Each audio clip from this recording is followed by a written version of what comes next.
Let's do it again.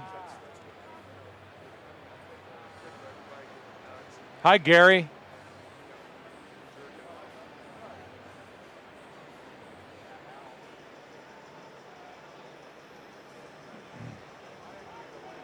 The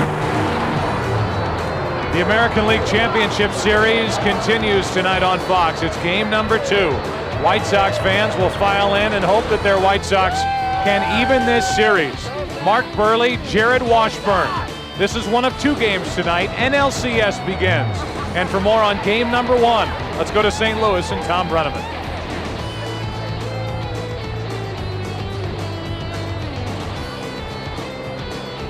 Hey, when the game starts, do we have to have these lights on like this tonight? I mean, last night it was so bright up here.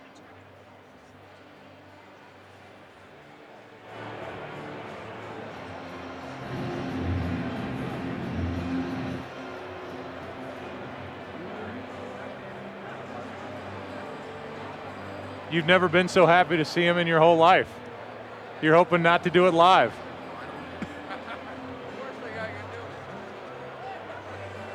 That's right. And who cares? Yeah. Exactly. However, for me, he might.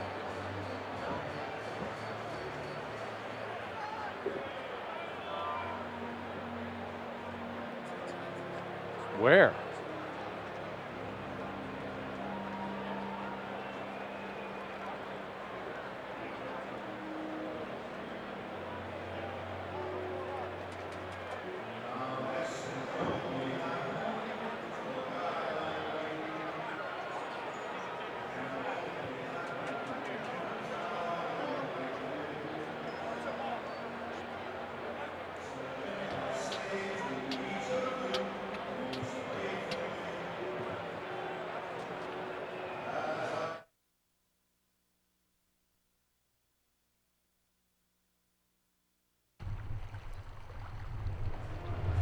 Jeannie, a cool, crisp night here in Chicago. The White Sox still stunned, down a game. But the story, Angel starter Jared Washburn, the sickest member of the team, also the most rested. He hasn't pitched since October 1st. He's been watching the team battling a severely sore throat and also flu symptoms. When I asked him if he was ready to go a couple of hours ago, he said, I have no choice. In fact, he said he's lost so much weight the last few days he won't dare weigh himself. But he is taking antibiotics, hopes to have enough stamina, he says, to keep the Angels winning contagious. Meanwhile, America will be watching something special tonight on the League Championship Series. The Molina brothers will all be playing. Benji DHing, his brother Jose catching for the Angels in this game, and then their other brother Yadier catching in St. Louis against the Astros. The Molina brothers on Fox.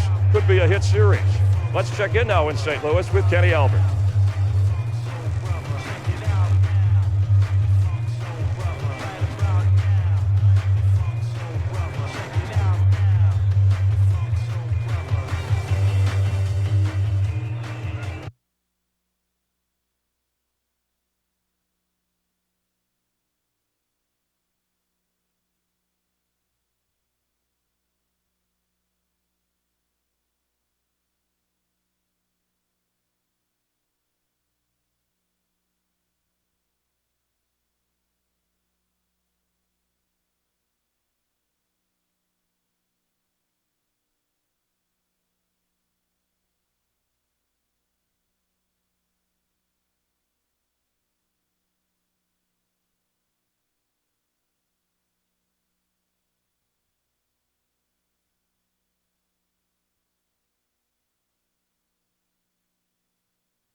No.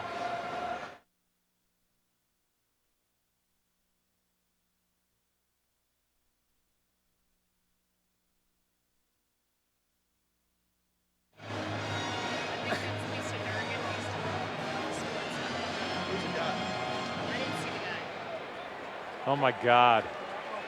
Can you bring Barack Obama up to the booth tonight? I want to get his autograph for Artie and Marcy Kempner. Right about now.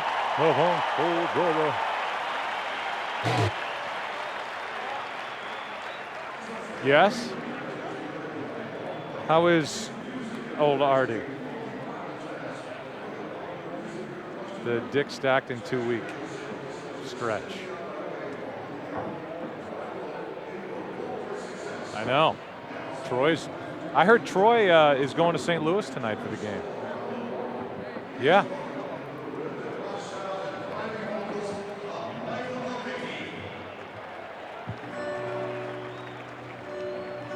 No, I don't think so. I didn't even know it was coming.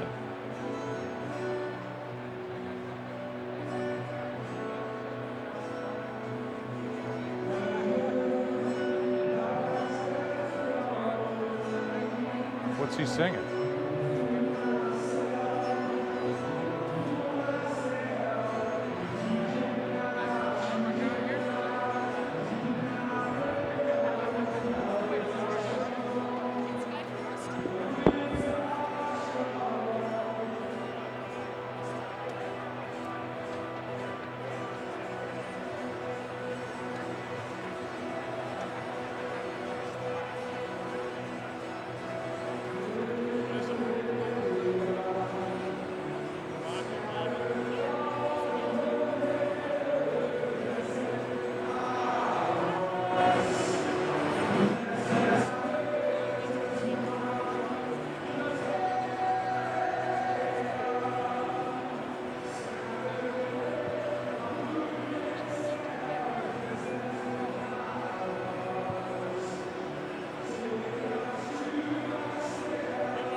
This is awesome, this music, isn't it?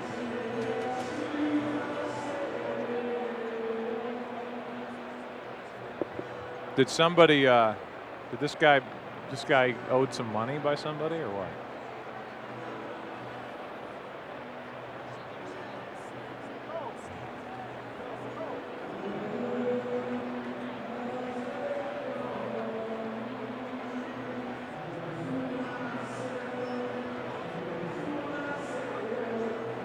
Minute 10 till I'm on for the 9.3 audience. Hello again, everybody. Welcome. Chicago, Illinois. A little baseball. That was good.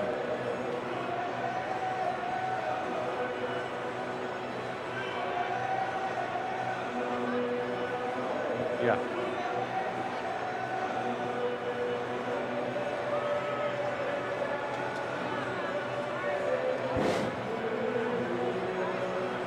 How great is Howard Hessman?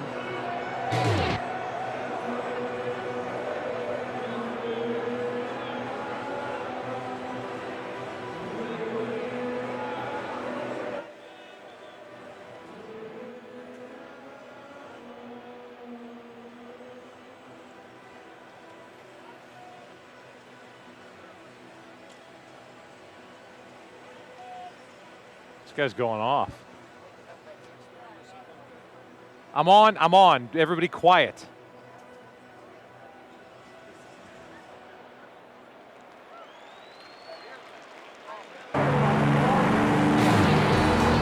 Fox Sports welcomes you to Chicago. You can take the Red Line train here. The hometown fans wondering if tonight the White Sox even up this ALCS. A matchup with Mark Burley and Jared Washburn here in Game 2. Angels up 1-0. Game 1 of the NLCS about to happen in St. Louis. And for more on that, off we go to Tom Brenneman.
Hey, Al.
The White Sox are going to provide a safe, comfortable, and enjoyable atmosphere for everyone attending tonight's game.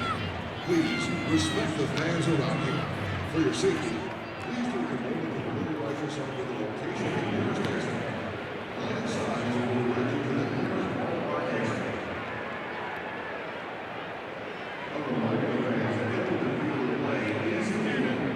Anyone who attends tonight's game will be prosecuted to the fullest extent of the law allows. Thanks to the White Sox.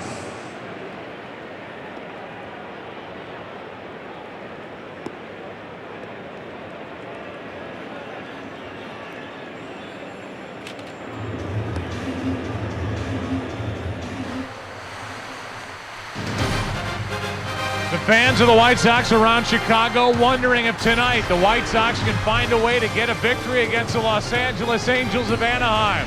It is Game 2 of the ALCS.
Chris Myers just said the story of the night, Jared Washburn, the sickest member, and then he cut him out.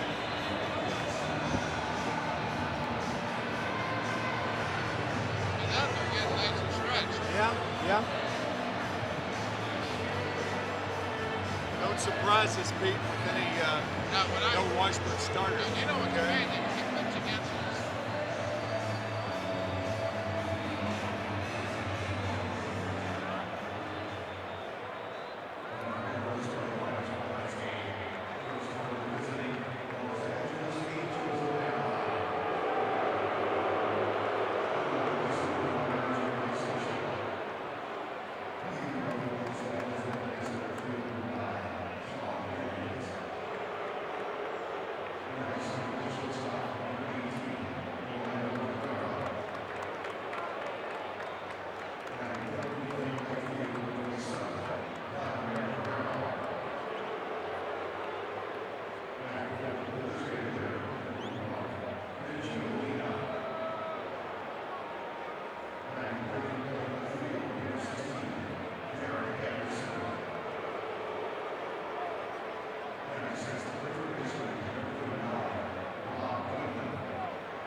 friends. It's Scooter.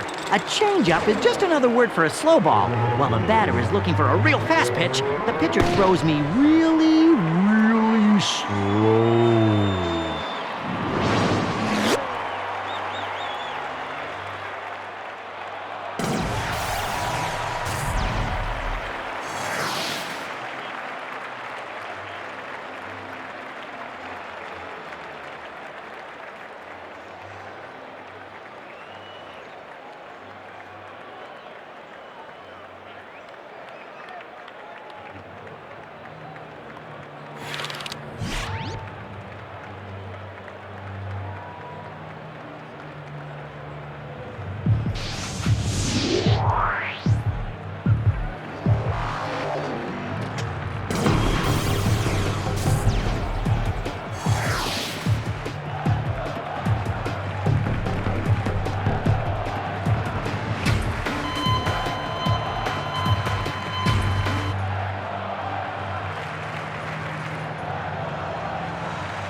The fans of the White Sox around Chicago wondering if tonight the White Sox can find a way to get a victory against the Los Angeles Angels of Anaheim. It is Game 2 of the ALCS, and it's yours right now. And welcome to the broadcast booth, everybody. I'm Joe Buck, along with Lou Piniella and Tim McCarver. Well, last night, the Angels proving that sleep is overrated. They came into town, they beat the White Sox, got that early lead, and held on with a good bullpen. And Tim, when you talked to Ozzie Guillen, in one sentence, he told us why the White Sox lost Game 1. Small ball, y'all. As far as Ozzie was concerned, the Angels did it last night, and the White Sox didn't. Let's take a look at some of the key plays and small ball last night. First and second, nobody out in the third inning. Sean Figgins with a bunt. It's successful. Steve Finley scoring the second run of the game. On an infield out, Adam Kennedy scores the third run of the game. Then in the seventh inning for the White Sox, known only to himself, trying to steal second base, A.J. Brzezinski thrown out. Scott Posednik trying to sacrifice in the eighth inning. Fails to do it, strikes out. Aaron Rowan with a man on first and nobody out in the ninth. A forced play at second base. So that's the story of last night's game, a 3-2 game. The Angels did it, the White Sox didn't. Can we get some oxygen over here for McCarver? I'm going to talk to Piniella. And Lou, they say you're only as good as tonight's starting pitchers. Well, you've got two left-handers going tonight in Game 2. And two good ones, Mark Burley for the White Sox and Jared Washburn for the Angels. I know when I manage against the Angels, I prefer to pitch left-handers. They're not as good against left-handed starters. Also, left-handers stop the running game. The Angels love to run. On the other side, Washburn, 102-degree fever just the other day. He's going to go as far as he can for the Angels tonight. And we'll see if his fastball is there. We'll see his stamina, but it's a good game on tap. That is the matchup tonight. Well, back in 1961, they were known as the Los Angeles Angels. Then they became the California Angels. Then after that, the Anaheim Angels. Now they're the Los Angeles Angels of Anaheim. Whatever you want to call them, they're up 1-0 in the ALCS. Game 2, next.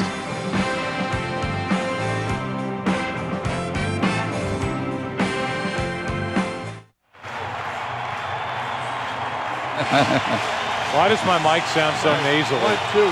Hello, hello. Hello, hello, hello. Hello, hello. Get me up a little bit, Petey.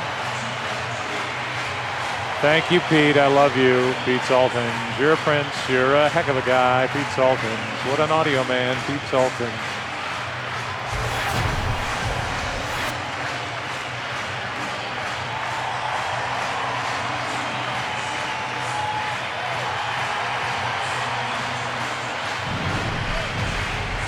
Oh, yes, it will.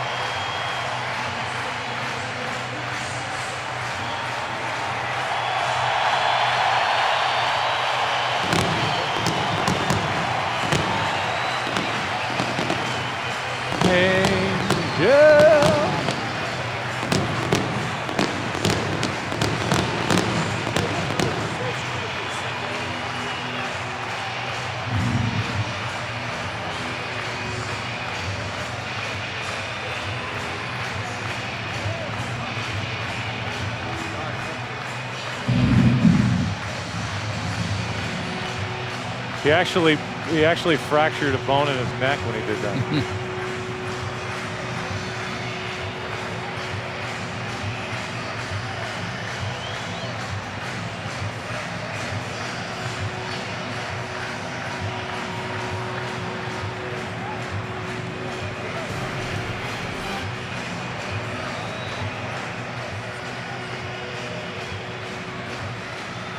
Hey, Saltins.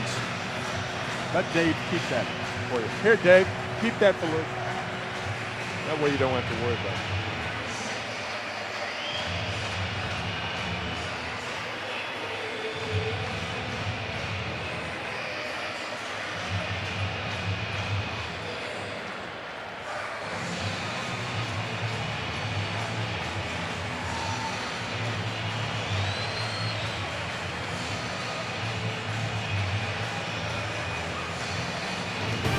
The League Championship Series on Fox, sponsored by Midas. Trust the Midas touch. By WebMD. Better information, better health. By Prestone. Prestone protection, easy to choose, easy to use. And by Schick Quattro Power. It is 60 degrees. It is 1 degree warmer than it was last night. I don't believe it. I think the thermostat is lying. Here's the lineup that Mark Burley will face from the Angels. Figgins will lead off, then Cabrera, then Vlad Guerrero in right. Benji Molina is the DH. Garrett Anderson in left, Rob Quinlan at third, Darren Erstad at first, Jose Molina, and Adam Kennedy is batting in the number 9 spot.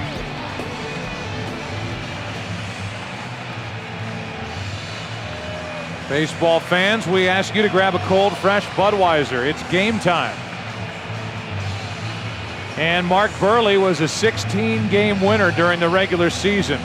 During one stretch, he was 10-1. He won 9 straight decisions early in the year. He started the All-Star game and was the winner in Detroit for the AL. And here he is, and you can't call it a must-win situation, but it is pretty close to it for the White Sox after losing game 1 here at home last night. Sean Figgins first up, and a strike on the outside corner. Talk fast, boys. This guy works in a hurry. The fans are in it tonight. They better be. Yeah, they really are. Last night they're a little more quiet, but they're a little louder tonight. A little more urgency for the White Sox fans. 1 ball, 1 strike to Figgins with Cabrera to follow. And up and away, 2-1. I don't think there's a pitcher in baseball that works any quicker than Mark Burley. This guy one time threw a game that lasted 1 hour and 39 minutes. That was on May 11th against Seattle, beating Ryan Franklin. Think about that. 1 hour and 39 minutes, the quickest game in 21 years. Here's a 3-1. Figgins pops it into center. Rowand, Dye, Rowand, 1 out.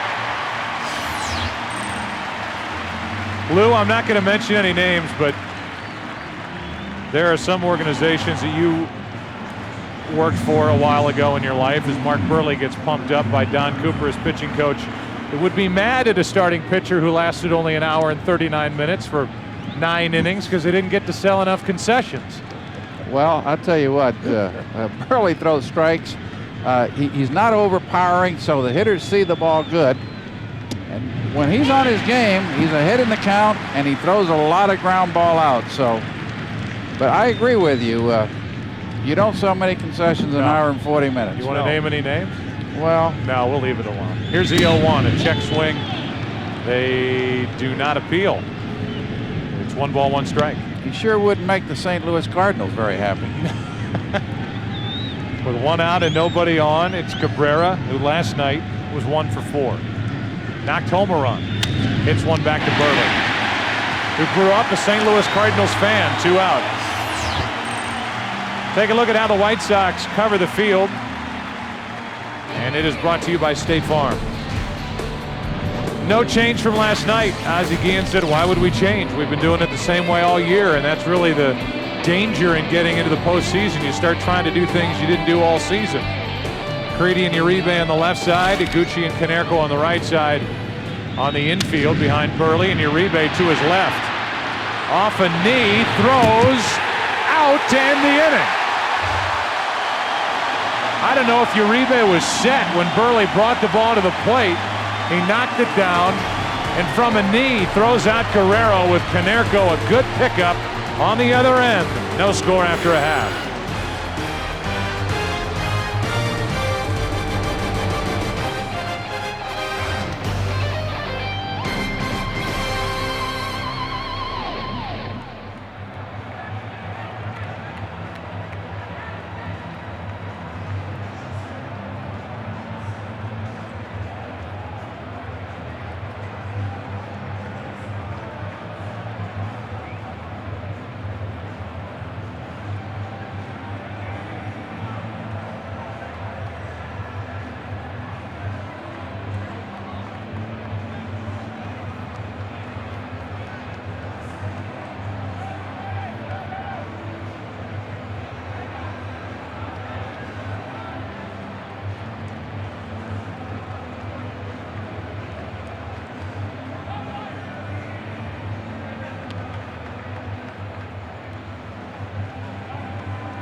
The League Championship Series on Fox, sponsored by Bud Light. Smooth and refreshing. Bud Light, great taste for your great times.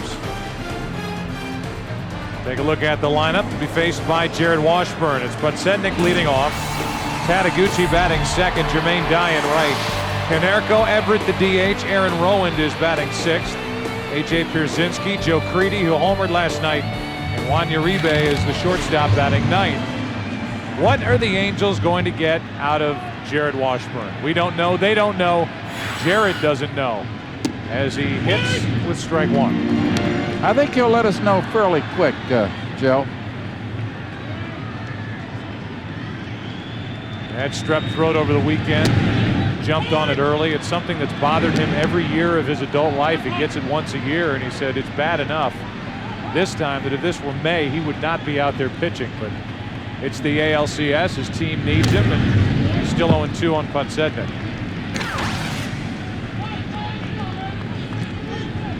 There are the numbers this postseason for Scott.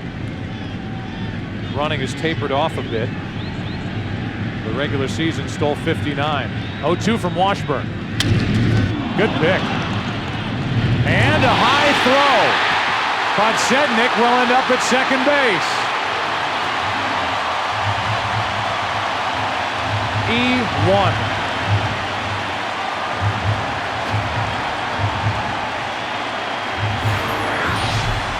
Well, an easy play for Washburn to start the game. And just a high throw. I think Jerry tried to lollygag it over. He didn't throw it hard over the head of Darren Erstad and over the glove of Darren. And a two-base error to start the game for the Angels. The Angels have been able to rely on a very good defense during the regular season and throughout the postseason. And an error starts their night tonight with Iguchi standing in. And that's how Guillen wants to play it. Washburn juggles that. Runner at third, one out on a sacrifice, 1-3. So the throwing error, and now the bunt right back to Washburn. He juggles the ball momentarily, and then a low throw to Darren Erstad. Already a difference from game one as the White Sox get the bunt down here in the first inning, something they couldn't do two different occasions last night. Jared Washburn's stamina appears to be okay, but his nerves aren't. Here's Dye.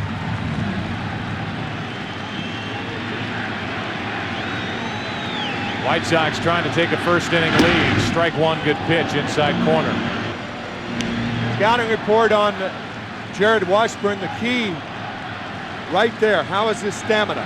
Fly ball pitcher and no running game, no stolen bases against him this year.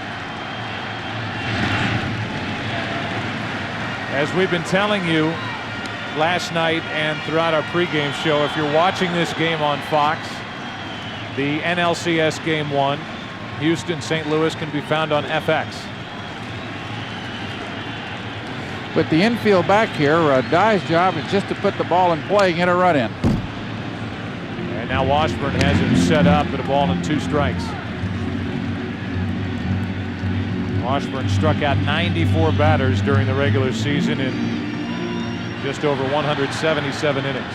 I might have my third baseman in here a little more to make sure that if he topped one to third that the runner couldn't score. This one's a rocket foul.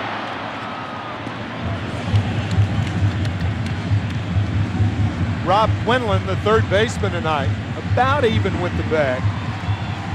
Jermaine Dye, on the other hand, of all the active hitters, hits Washburn the best, the highest average.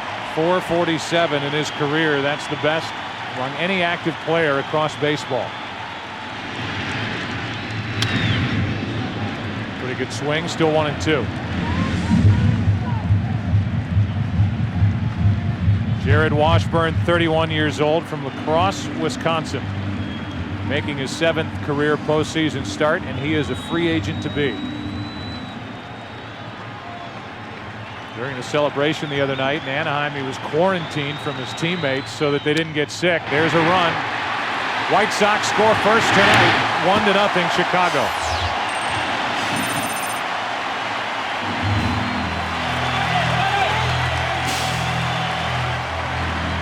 There are a lot of baseball games won, Lou, on cheap runs early. And this is a cheap run. Yeah, that early. was a gift. Yep. It was an easy play by Washburn, and he lost his concentration and threw the ball away at first base. Now, watching Washburn pitch, he pitched against my Tampa Bay team the last week of the season in Anaheim Stadium, and he had the sleeve on one arm, no sleeve on the other. And I kept asking my hitters, does that bother you? And it probably would bother me as a hitter, because really, you've got to have a uniform. Did you say something about it? I didn't say anything because my hitter said that it didn't bother him at all, but it was something that I would have gone out to the home plate umpire and made him change.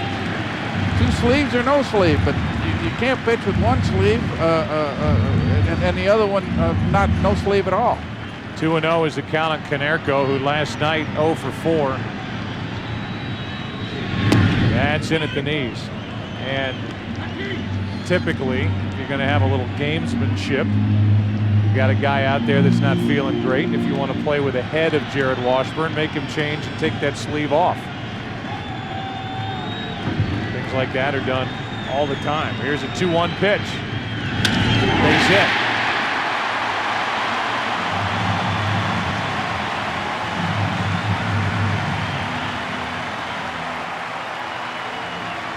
First inning continues, and we look at how the Angels cover the field. It's brought to you by State Farm.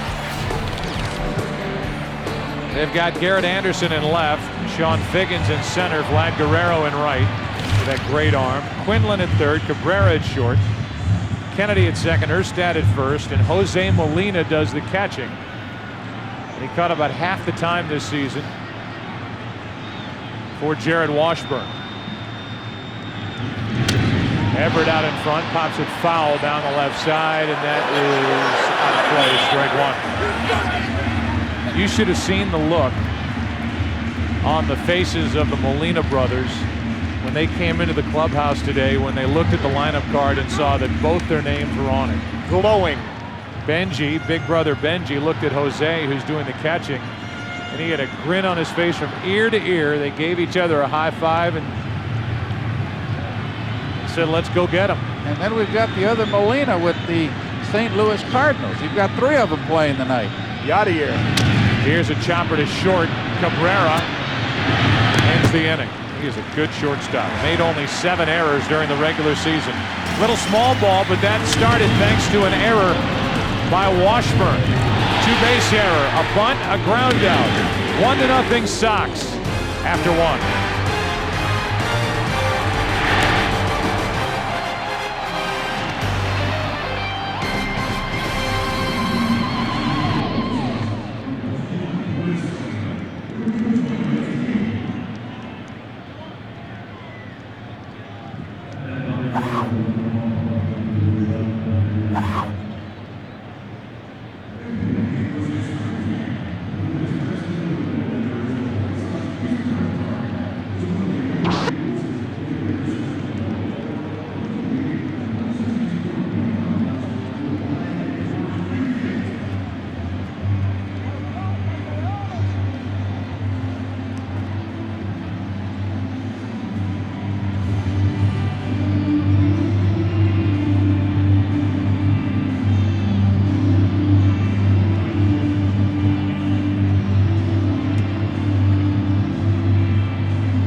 Mark Burley had a quick 9-pitch first inning. It lasted 2 minutes. And he gets one over the inside corner to Benji Molina, strike one. Underway in the second. White Sox got an unearned run. Lead 1-0. Molina's jammed and a pop-up. Out is Iguchi in his dive for the out. We get the scouting report. Tim on Mark Burley. We talked about it at the top of the first inning. No trips to the refrigerator. If you do, you may miss a pitch. You may miss a batter. You may miss a half an inning. He also controls the running game like Washburn, and he's a ground ball pitcher. He has induced 29 double plays on the year. Here is Garrett Anderson with one out, nobody on. Garrett went deep last night.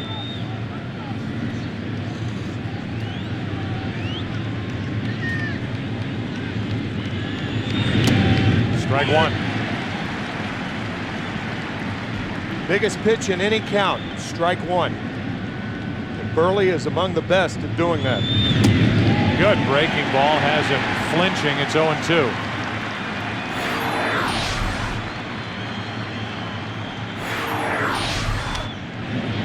Still 0-2.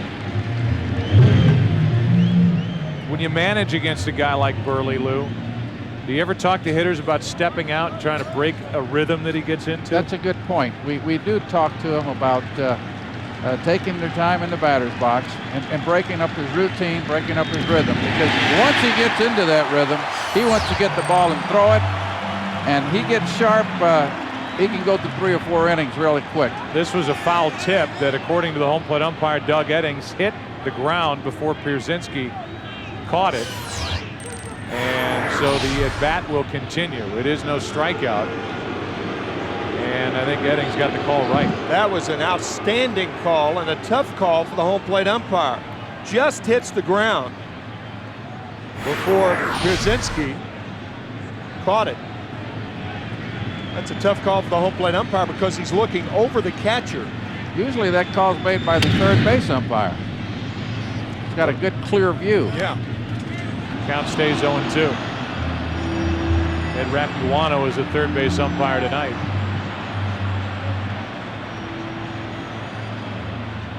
So it's 0-2 with Quinlan on deck. And that's out of play. Notice how Garrett Anderson has stepped up in the box against Burley. Last night against Jose Contreras, he was not up in the box, but because Burley has thrown him that curveball so effectively, at front foot's almost in fair territory. Yeah, he wants to hit that pitch before it breaks if possible. 2 down. Change-up. Scooter talks about it.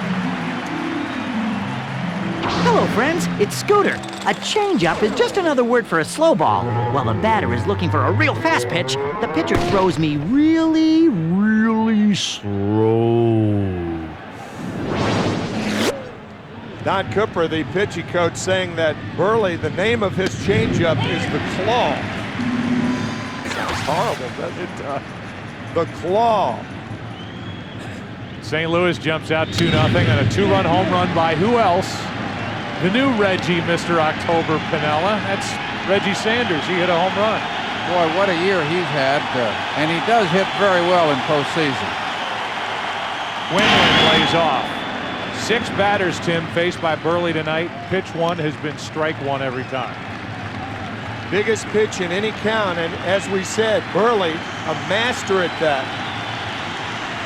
Stay ahead with strikes and expand the strike zone. Quinlan wouldn't go after it, 2-2. Quinlan's done a nice job for the Angels as a part-time player. Hits left-hand pitching reasonably well. Except right here. Except that. The Claw gets him. Beware, with 2 strikes against Mark Burley, you will suffer the wrath of the Claw.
Fans join Major League Baseball in our efforts to rebuild the Gulf Coast. Support Habitat for Humanity by calling 1-800-HABITAT, logging on to MLB.com or Habitat.org. Bottom of the second, Aaron Rowan first up, 1-0. The White Sox lead, and Rowan, after the first pitch, pops it up. Tough play for Erstad, and because of that extra area that they've added for the postseason for photographers, Erstad can't get there. Strike one, and I'm sure the Angels are thinking, I hope somebody got a great picture of that. It just cost us an out. Just out of his reach. So strike one on Rowan with Pierzynski and Creedy to follow.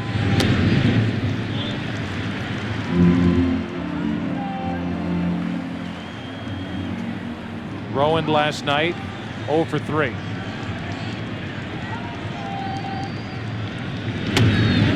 Two and one.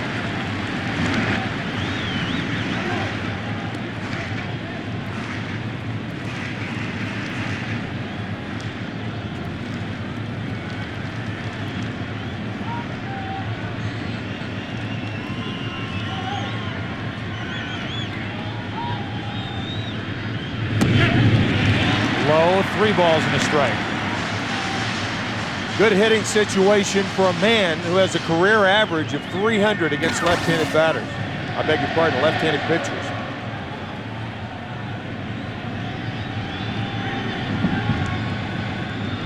And here is that 3-1 pitch. Rowan pops another foul. That will also get out of play. Yeah, we talked last inning about how important it is for a pitcher to throw a first pitch strike.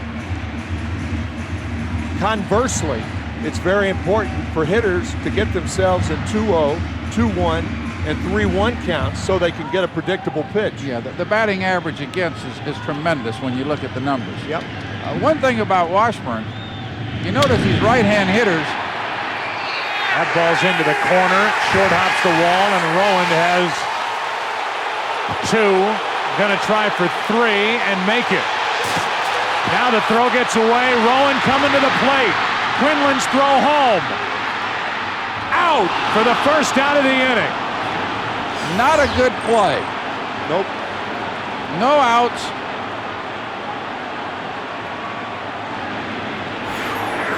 First of With all, 2 outs maybe. Guerrero misses the cutoff man. The throw trickles away, and Rowan and the White Sox tried to take too much. He misses both cutoff men. That was a double cutoff situation. What a play by Robbie Quinlan to catch the ball and then return a strong throw. The ball is bobbled by Guerrero. And now watch, he misses the first cutoff man, second cutoff man, in between hop. Watch the play by Quinlan. Getting the ball in foul territory, and the strong throw to the inside part of the bag and a quick tag by Jose Molina. But initially, a bad play by Rowan. 0-2 on Pierzynski.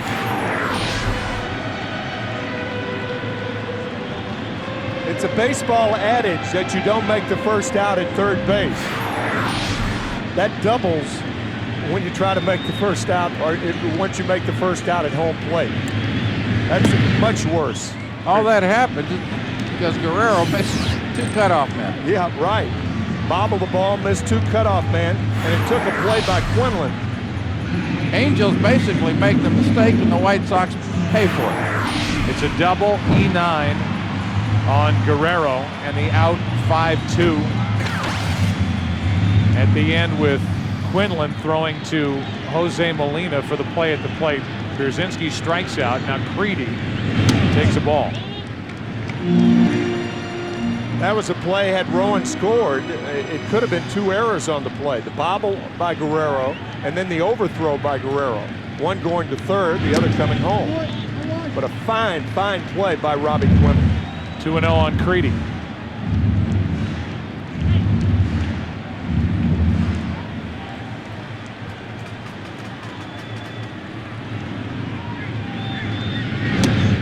Two and 1. Creedy thought it was low. The Angels have won the last 5 games played between these two clubs here in Chicago. including last night's 3-2 win. The 2-1 to Creedy should end the inning. Guerrero comes to get it, and what could have been another run for the White Sox. Rowand is out at the plate for the first out of the inning. The next two go in order.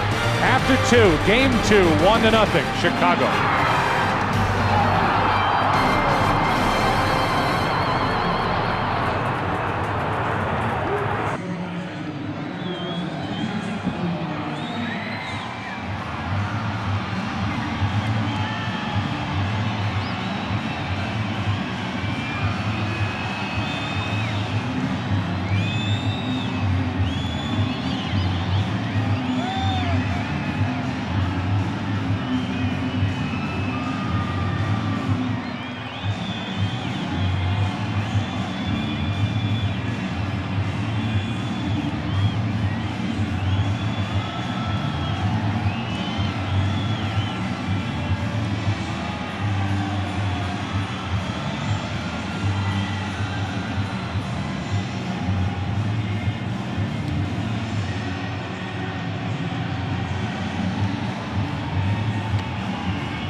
Mark Burley is back to the hill. Third inning rolls in. Bottom of the order, Erstad, Molina, and Kennedy. And a strike is into Darren Erstad, who's done this in the postseason. 7 out of 24, 3 RBIs.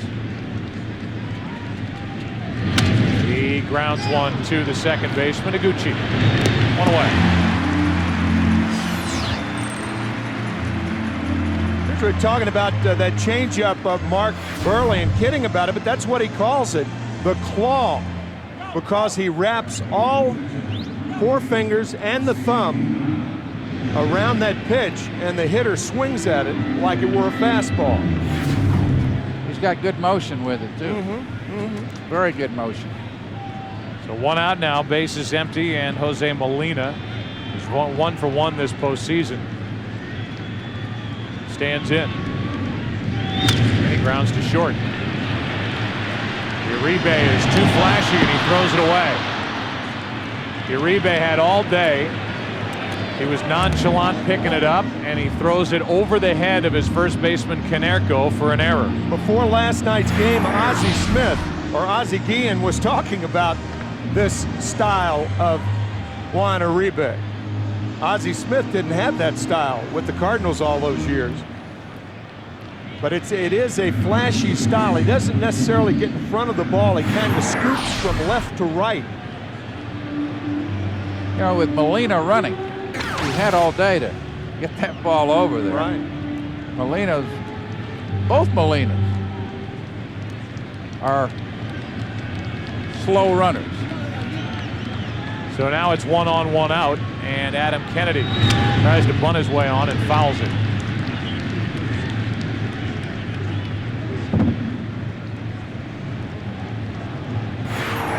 Here's the style of Juan Uribe. He kind of goes left to right. A lot of shortstops with 2 hands get in front of it. It is a style by a lot of Hispanic infielders because of the bumpy ground and the rocky soil where they grow up. Kennedy tried to hold up, couldn't. And it's no balls, 2 strikes, 1 on, 1 out. Good breaking ball. Kennedy will chase that breaking ball if you can get it out there. Runner at first, 1 down, and this time Kennedy lays off. 1 ball, 2 strikes. 9 hitters faced for Burley. 9 times he has started with a strike.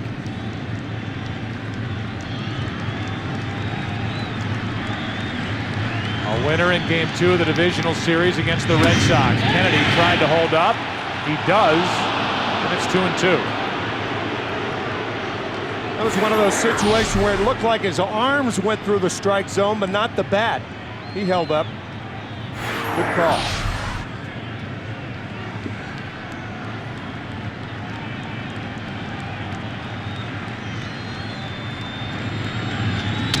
Kennedy to Burley. To Uribe. Double play. 1-6-3. The error is erased. Burley has faced the minimum. Bottom of the 3rd inning. White Sox bat up by 1.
October 12, 1983, Mike Boddicker became the first rookie to pitch a 3-hitter in a World Series game since Dickie Kerr in 1919. Boddicker pitched a 4-1 3-hitter to tie the series 1-1. For more MLB information, log on to foxsports.com on MSN. Keyword Budweiser. That was in 1983. That was Orioles and Phillies. What a great curveball Mike Boddicker had. Here's a 1-0. 2-0 on Uribe.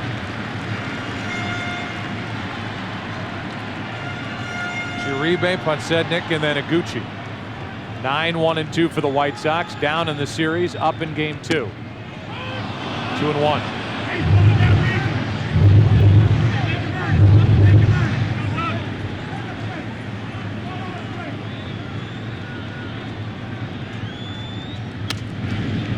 Gucci lost the bat and fouls it out of play. Ozzie Guillen was talking about that the other day. He has tremendous power. He had 23 home runs for the White Sox last year, 16 this year.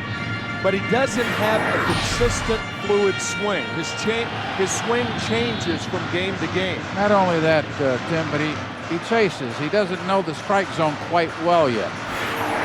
One thing about Washburn, you're noticing that these White Sox hitters are all fouling the ball to the right side. That means he's got pretty good life on his fastball.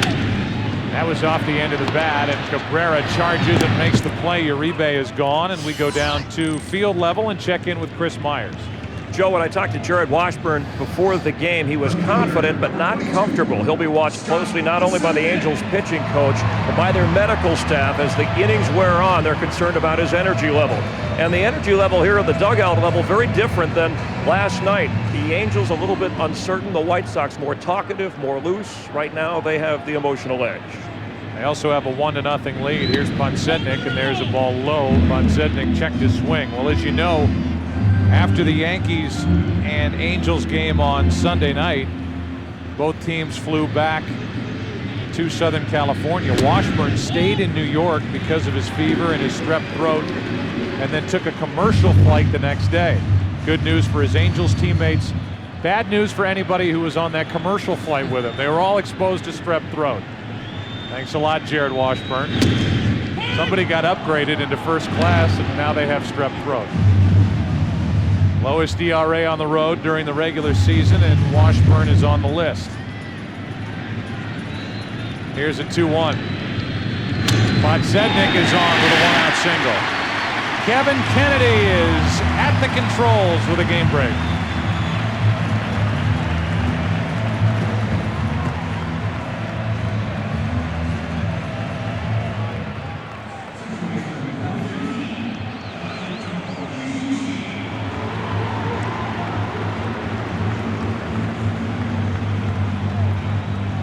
Kevin, good work, and LaRussa's done that brand of the squeeze play a few times this year, and he's proud of that play where the pitcher's up first and third. He shows bunt. Typically the squeeze comes right at the very end. He shows bunt early, pulls back, and then they squeeze, and that's what they did to get that third run in St. Louis. Here's a ball up and away. Well, I can tell you this, Joe. He didn't learn that in West Tampa, where he and I grew up together. You are a childhood friend of Tony La Russa. Yeah, I grew up about 3 miles from Tony, and I played with him Pony League and on the same American Legion team, and boy, he was a great shortstop. Got a big bonus with the that ball's foul. With the Kansas City Aves, and I thought to myself, boy, I'm a little better ball player than he is. I'm gonna get a bigger bonus. Wrong. You got 25. And he got 125. Yeah, there you go. That? He's got 2,000 wins as a manager. I've got 1,500. You've got 3 rings, and he's got 1. Well, I got 2 as a player with some great Yankee teams, and 1 as a manager with the Reds, yes. 1 on, 1 out. Who'd you beat that year with the Reds? Higuchi pops it up, right side. Foul territory. This one playable for Erstad, 2 out. You got your buddy. We got our buddy on a 4-0 sweep. Yeah, that was fun. It seems like you're really upset about that. No, I'm not too upset. I'm really not. But you know, Oakland had a great team that year, and our Cincinnati team really took it to them. But what a managing career Tony's had. I think he's what, 3rd or 4th all-time in wins. Certain Hall of Famer as a manager. Managed the White Sox in 1983 and won the division for Jerry Reinsdorf, who remains a close friend of Tony La Russa. Jerry, the owner of the Chicago White Sox. 1 on, 2 out. Dye grounds to the shortstop, and Cabrera flips for the out. Little lake shore drive for you. Oh no, that's bad Leroy Brown. Oh. Well, if you go down there, you better just beware. Let's take a break. I'm finished singing. 1-0 White Sox.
way, and I'll be okay. I'm not big on social graces, think I'll slip on.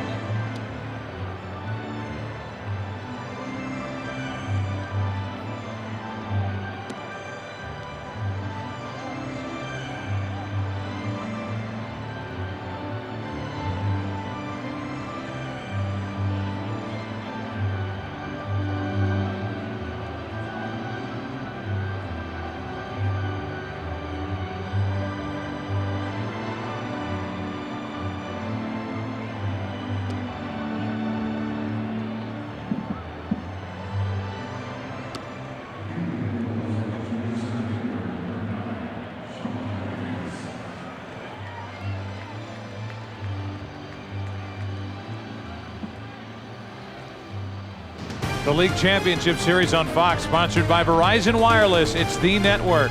By McDonald's. By State Farm, like a good neighbor, State Farm is there. And by Chevy. Chevy and baseball, they just go together. An American Revolution. Fourth inning already, and top of the order for the Angels, and that's 10 faced, and every time the first pitch has been a strike. Minutes on the left, pitches on the right, 10 minutes, 31 pitches coming into this inning for Mark Buehrle. Boy, if I were a young pitcher, I'd look at this guy, see how successful he is. Throwing strikes. That's the name of the game, isn't it? Our pal Jim Cott used to say, you think long, you think wrong. Buehrle does not think wrong. There's a strike, and it's 2-2, and I think he carries some of that teaching that Don Cooper gives him, the pitching coach for the White Sox, saying believe in yourself without overanalyzing and just throw it, have fun, have a good time. We saw Cooper go up to him before the game started, took him by the face and said something to him and tried to lighten him up as he went out there for his first pitch of the night. He also broke his back molar.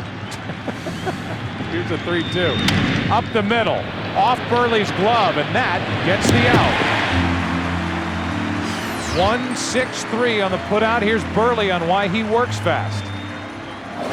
I've had a couple guys try to get me to talk to other pitchers on the team that used to take a while and say, hey, can you talk them into hurrying up a little bit? But I mean, some guys just need to take time in between pitches. As far as thinking maybe what pitch to throw next, I just let the catcher do all the work and just get back on the mound. Read somewhere where he said he has only shaken off his catcher A.J. Brzezinski one time. This year he doesn't have time to shake anybody off. No, it takes too much time. You know, when you pitch quick like he does, your defensive players on the field are more on their toes. They make better plays defensively for you. That is a rocket down the third base line toward the corner. Orlando Cabrera will dig for second and make it easily with a one-out double. Talk about great postseason players. Cabrera is becoming that. He has now hit in 19 of his last 21 postseason games and gets the first hit of the game for the Angels. Came in a career .391 hitter against Buehrle, and he's 1 for 2. And he sets up Vladimir Guerrero with an RBI chance, and his Angels down 1. No RBIs during the postseason, and you just wonder how long the Chicago White Sox can keep this guy down.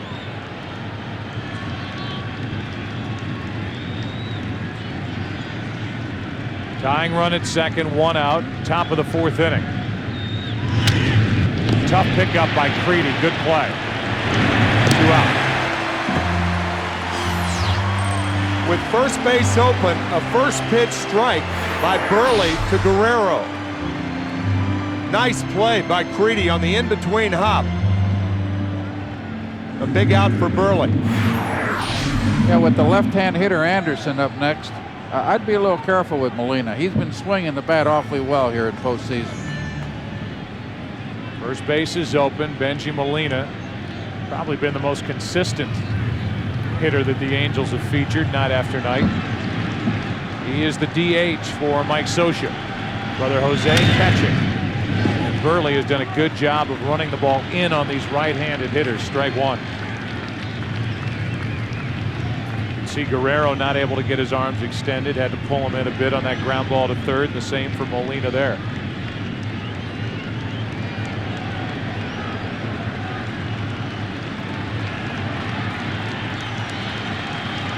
Tying run at second, 2 out, 0-1 pitch.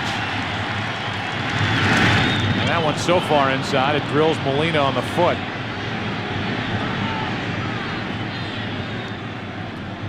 That looked like a breaking ball. You could see Pierzynski looked like either a cut fastball. I think it was a slider. One of those back leg sliders pitchers call that pitch. You want to sure enough, it hit Benji Molina in the back foot. Yeah, you want that pitch to break at the back foot of the hitter. The only problem, that one there was just got away from him. Well, Benji won't be flying around once he gets down to first base. And they're looking at his shin. The Flying Molina brothers. You've got Benji, big brother Benji. How about Jose? He's the starting catcher in tonight's game. And Yadier, the 23-year-old baby brother, is playing for the Cardinals right now and catching Chris Carpenter.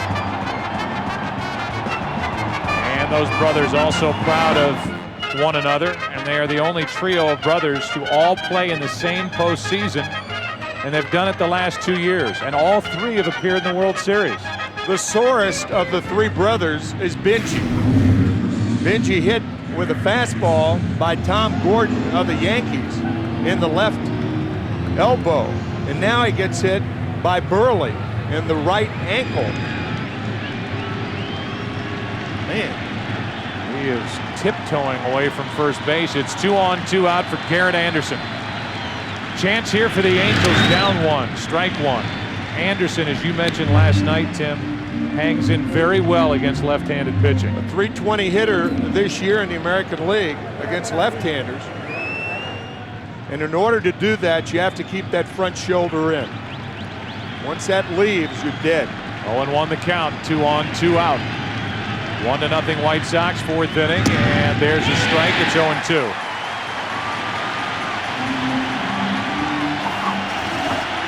Last 16 games here against the White Sox, 5 homers, 17 RBIs, and he won the home run derby here a couple of years ago and was the All-Star Game MVP in this park in 2003. He homered last night, the 0-2. Ball 1. That's a good pitch there. Tried to get him to chase a breaking ball out of the zone. Everything's been away. It was a good take. He watched that ball go right into the catcher's glove. 2 on, 2 out, 1 ball, 2 strikes. That one was inside, and Anderson out in front of it with a foul ball. You know, Burley is one of the few left-hand pitchers in the league that throws that changeup to left-hand hitters.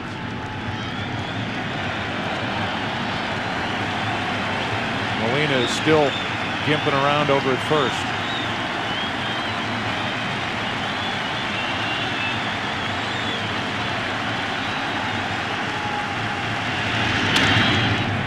Off the hands and foul. You can see the pattern developing. Away, away, away with the breaking ball. Inside, inside with the fastball. I think Burley will go back outside right now. He's tried to come inside twice to Anderson. That's a tailing fastball in on the hands. That's the constant establishing and reestablishing between a pitcher and a hitter. Yeah, I myself would rather see him throw something soft away. I'd take my chances that way. Got a good rip there. Back inside. No, you miss inside.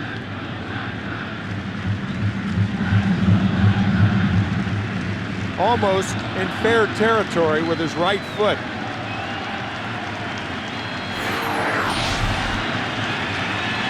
Way up in the batter's box, waiting for another 1-2 pitch. And an off-speed pitch floated to Creedy. Nice hands. Inning over. That's the way you pitch. Bottom of the 4th inning rolls in. White Sox bat leading by 1.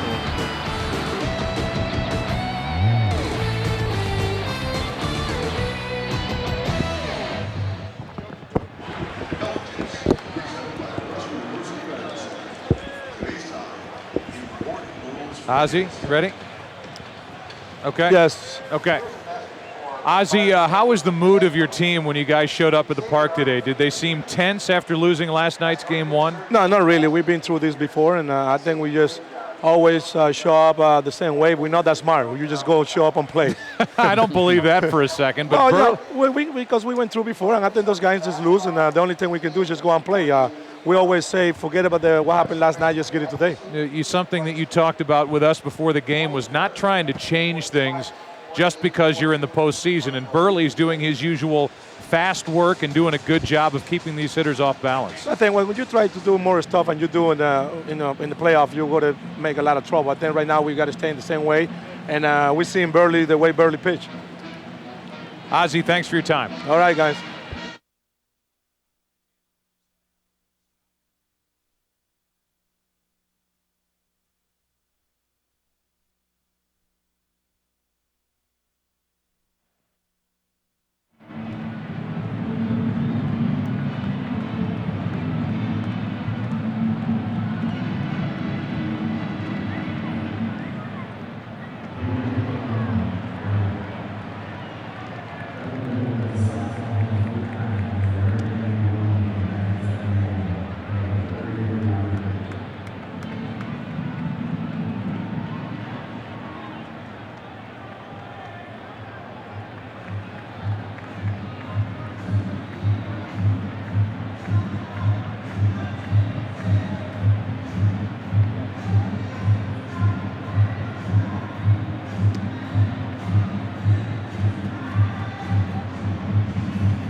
How much, Petey?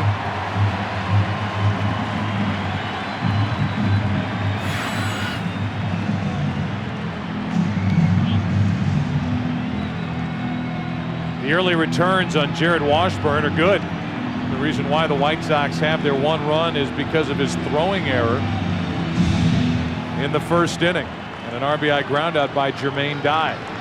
He's pitched well. Lost weight. His energy has been sapped with strep throat, but the early part of this game he's had pretty good zip, and he falls behind Konerko with ball 1. Konerko, Everett, and Rowan for the White Sox. On the outside corner, 1 ball, 1 strike. Lou mentioned earlier about that left sleeve of Jared Washburn. Well, Mark Burley has a black sleeve on his left arm. So both pitchers are technically out of uniform. Here's a 1-1 in the dirt. You know, talking about Washburn, a couple years ago, he threw about 95% fastballs. And the past couple years, he's starting to learn to soften up the game a little bit. Throws a changeup, uses the curveball, throws a little slider. That ball hammered foul by Konerko. You know, Jared, when he first came up, threw the ball 94, 95 miles an hour, and now he pitches basically around that 90 mile per hour with his fastball. First postseason game was back in 2002 at Yankee Stadium against the New York Yankees, and he won that game. And we were so impressed with his poise, confidence. His 2-2 to Konerko, way up and away. Full count. I think this is a guy that's going to be a free agent. I don't know what the Angels' interest is in bringing him back because of some of the young guys they have, but there'll be some teams lined up to sign a left-hander like Jared Washburn, who's only 31 years old. Changes up on Konerko and gets the out. One away. Let's go for a game break and say hi to Jeannie Zelasco.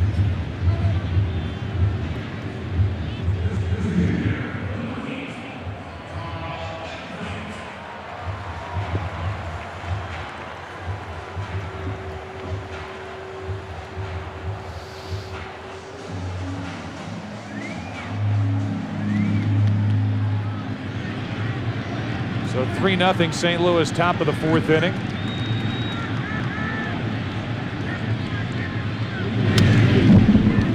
And strike one on Everett. Game summary is brought to you by Verizon Wireless VCast. The Angels 2 errors tonight. They had 2 in their first 6 postseason games. Dye with an RBI ground out. And that bottom note is history. Some of that stuff with game 1 loser ends up winning 60% of the time in game 2. It just wears you out. Doesn't have any bearing on the matchup that we have here with the Angels and White Sox. There's a strike, and that's strike 2 on Everett. And I'll tell you what doesn't wear you out is seeing replays of David Eckstein turning a double play. And I'm sure with that replay of the Cardinal game, a lot of Angel fans have brought back some sweet memories of their shortstop, the gritty David Eckstein. Out in front of that pitch was Everett. Erstad makes the play, 2 outs. So with the bases empty, 2 down, Rowan will be the hitter. And the Cardinals have been pleasantly surprised with how David Eckstein's body held up during a hot St. Louis summer. His arm has been better than advertised, and he has been a very good leadoff hitter and table setter for Tony La Russa. What Eckstein is a winning baseball player. It really is.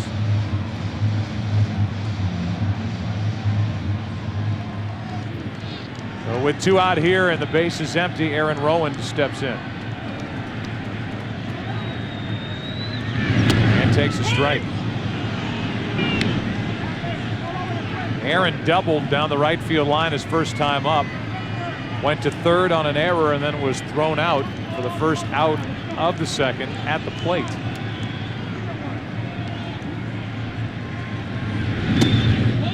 Almost clipped him. 1 ball, 1 strike. Vladimir Guerrero overthrowing 2 cutoff men, overthrowing one and then the other, and then the terrific play by Robbie Quinlan, sliding toward the left field fence, recovering in a strong throw to get Aaron Rowan sliding home.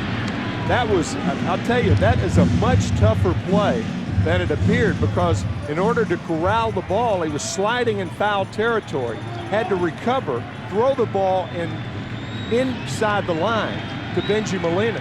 If he throws it outside the line, it's into the runner. Rowan with a comebacker. Washburn had every hitter out in front. Changing speeds very well. 5th inning, game 2. White Sox up by 1. Back after this from your local Fox station.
What are we coming back with, Pete? I'm sorry.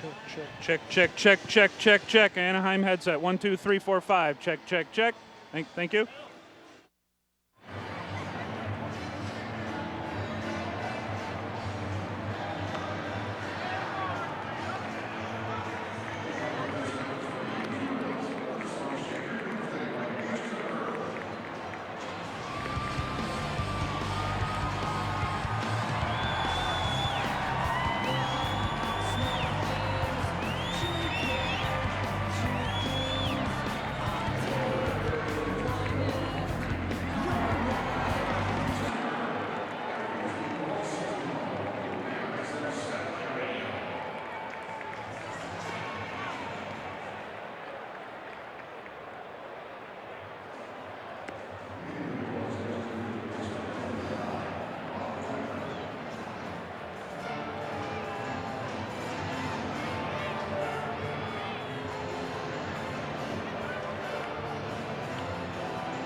First pitch of the 5th inning misses for ball 1 from Mark Burley, and Quinlan, who struck out his first time, leads it off for the Angels. Angels down 1, and Quinlan gets into 1 to left. Back is Podsednik, and this game is tied. Rob Quinlan, who hit 5 home runs all season, goes deep and ties this game at 1.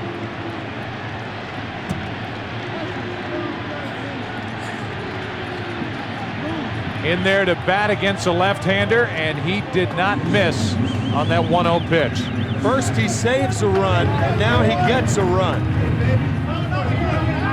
So Robbie Quinlan is +2 on the night. Looked like a hanging breaking ball from Mark Burley, and Quinlan did not miss it from St. Paul, Minnesota. Catcher was sitting on the inside corner, and that ball just stayed right down the middle of the plate, and he got all of it. So it's a 1-1 game in the top of the 5th. The 0-1 pitch to Erstad.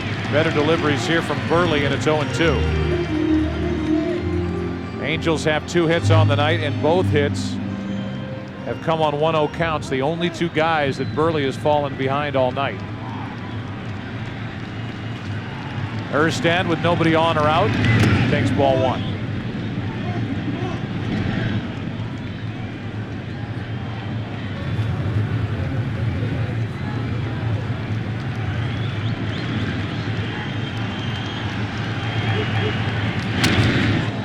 Into center field, and Erstad is on with his 2nd hit of this LCS.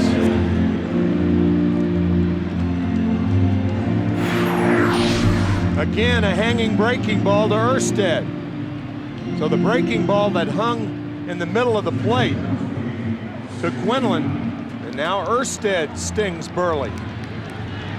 I wonder if Sosha will bunt here or put the game in motion. Ground ball, you got a double play. Either move the runner over or start him on a hit and run. Burley with an excellent move to first base. 5 pickoffs on the year. And he checks on Erstad. Darren stole 10 bases during the regular season, has 1 in the postseason, got that last night.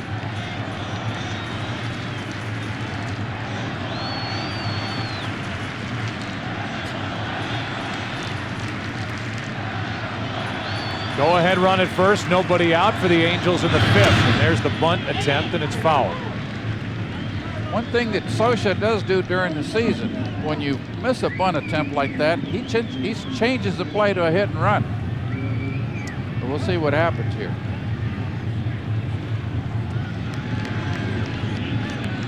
So from a straight bunt, see if the Angels stay with that or try something else. Jose Molina reached on an error his first time up.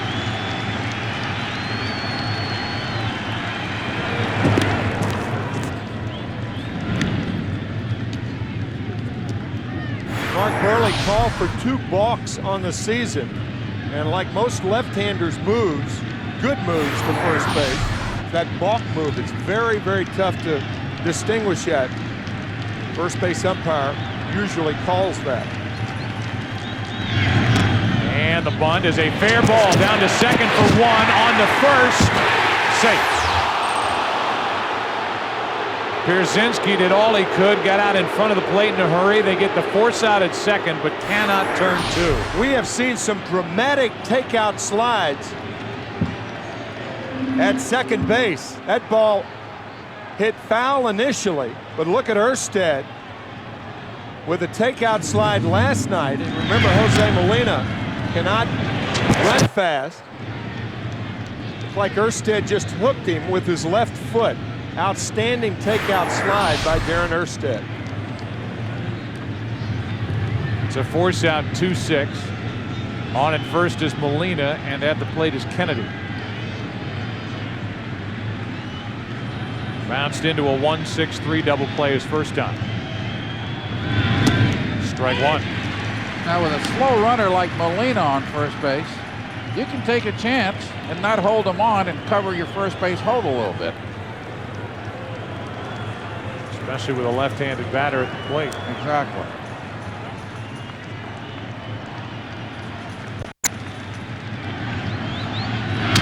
Kennedy grounds to Iguchi. They get the lead man and can't make the throw to first. So the force out again. Runner at first, Kennedy. 2 out. Figgins coming up, and off we go for a game break.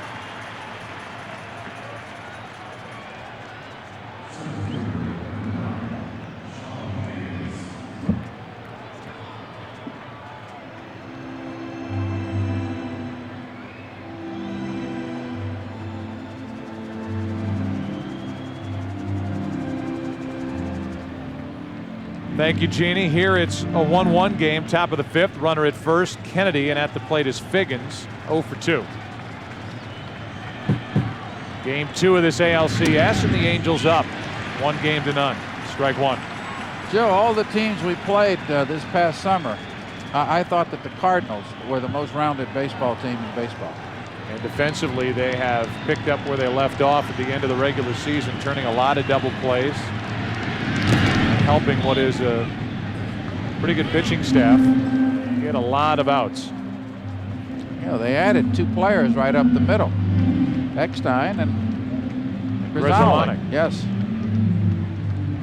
1 ball, 1 strike here on the hitter Sean Figgins.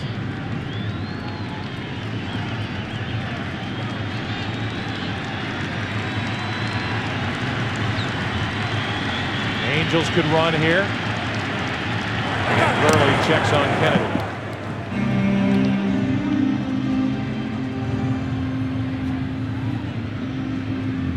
That is a big part of Mike Scioscia's attack. Got a guy who's not much of a home run hitter at the plate. 2 out. And the White Sox are paying attention to Kennedy.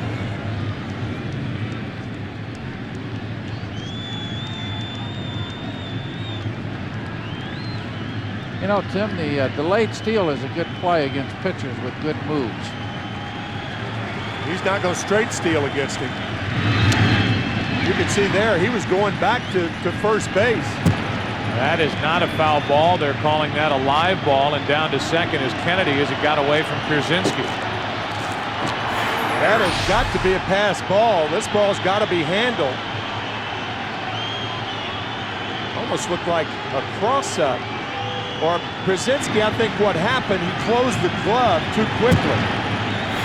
Sometimes from a catcher's standpoint, you can't gauge the speed of the ball.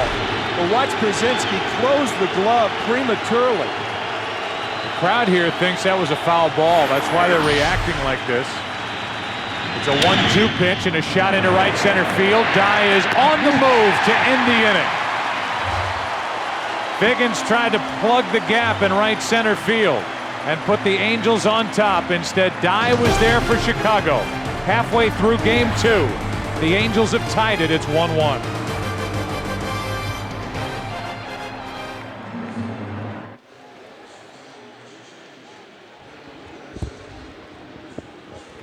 Okay.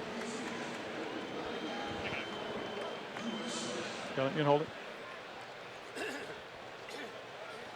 Well, Bud Black, I know you've had to play kind of doctor over the last couple of days to see how Washburn's feeling. I would say, at least from our vantage point up here, so far so good. He's been a pretty good patient so far, Joe. He's mixing pitches, throwing strikes, and after that first hitter, they've tested him a couple times with some comebackers, and he's bounced back. Let's talk about that last inning. We saw 3 hitters out in front. It looked like he changed up on all 3 of them. Is that your scouting report and your approach against these White Sox hitters? Well, a lot of their big right-handed bats, you know, obviously you got to time up inside and get the soft stuff away. So, you know, that's no secret. That's what we're trying to do, and Wash is executing it.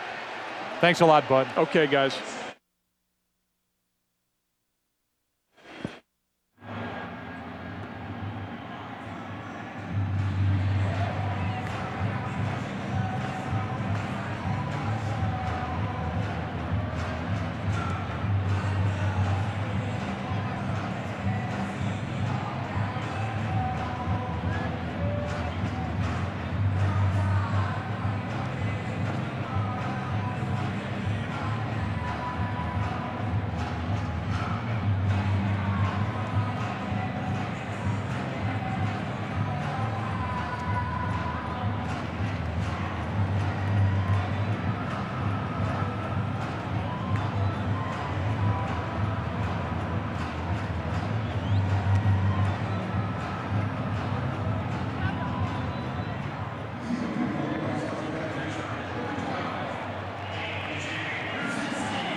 Jared Washburn is back to the hill, bottom of the 5th inning. It's a 1-1 game. A.J. Pierzynski first up, Joe Crede and Juan Uribe, bottom 3 in the lineup for the White Sox. And strike 1 on Pierzynski. A.J. struck out his first time up.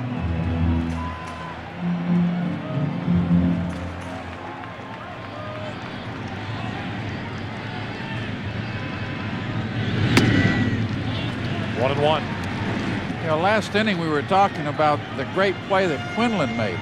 I wonder if that big glove he's got helped them make that play. Joe and I took a look at that glove, and Robbie said, you know, it's not as big as a lot of people think it is. Mike Socia and I'm meeting with him, telling us that it's almost as big as an outfielder's glove. It looks awfully big from here, I can tell you that. Pretty big for an infielder, isn't it? Well, I tell you, we went up to his locker right after he got there and said, let's see this big glove of yours. And he went, huh? Yeah, he said, huh? What? What's wrong with my glove? 2-1 pitch, 3-1. So it was news to him, but as it rests there on his left hand, I agree with you, Lou. It looks like a big glove. Sure does. So far, Washburn has thrown 61 pitches on the night. And pitch number 62 is ball 4, a leadoff walk to Pierzynski. And let's go to Chris Myers with a special guest. Well, I'm out in the outfield. I'm with John Stannis and his nephew, Joe. John's a 95-year-old White Sox fan. You've been coming to games since 1921? 1921, yeah. Right. Seen a lot of great ball players over the years. Babe Ruth, Ty Cobb, Gary, Tris Speaker, and the DiMaggio brothers. And you started the tradition bringing your nephew, right? Or a nephew brought you. Now your nephew's bringing you to get your seat. Now, how about this White Sox team? Wonderful, wonderful. This White Sox team is one of the best I've seen in quite some time. All right, and obviously you've been trying to get to a World Series since 1959. 1959, that's right. All right, well, good luck this time, and to your nephew. I appreciate you hanging in there with the White Sox, all right? Thank you. 95 years young. Joe is still a loyal White Sox fan. And looks terrific. Thanks, Chris. That gentleman was 7 years old the last time the White Sox won a World Championship. You look good. Ball 1 low to Uribe. You're 95 years old, you look good if you don't look good. That's right. But he looks good. He does. He looks great. Wonderful. Brendan Donnelly starts to get loose. Question now is the stamina for Washburn, who's lost all the weight. Base hit right field. Pierzynski will not run on Guerrero. Even with that newfound speed of his, at least he thinks he's fast now. And it's 2 on with 1 out. So Uribe slapping one to right field. Pretty good piece of hitting. Yeah. So now, as Bud Black comes out to the mound to talk to Washburn with Podsednik coming up during the LCS, we thought we'd get a look at how the pitchers are holding up velocity-wise with the ExxonMobil Speed Pass speed comparison. And you look at the velocity between these two starters, and for a guy who's dropped a lot of weight, you can talk about velocity in one breath, and now you think about stamina with Washburn up over 60 pitches and in a jam with Podsednik coming up. Yeah, I think the big thing that the Angels are worried about is dehydration.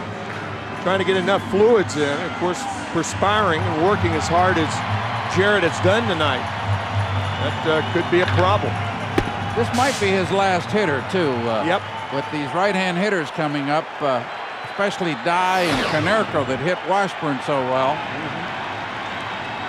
Podsednik had a hit his last time up, and we've seen a lot of pitches up over the last few hitters from Washburn. And that's usually an indication that you're starting to get a little tired. When the pitches are up, the legs are tired. So lefty on lefty is one thing, but if he is starting to wear down, see if the Angels are sticking with Washburn. One batter too long.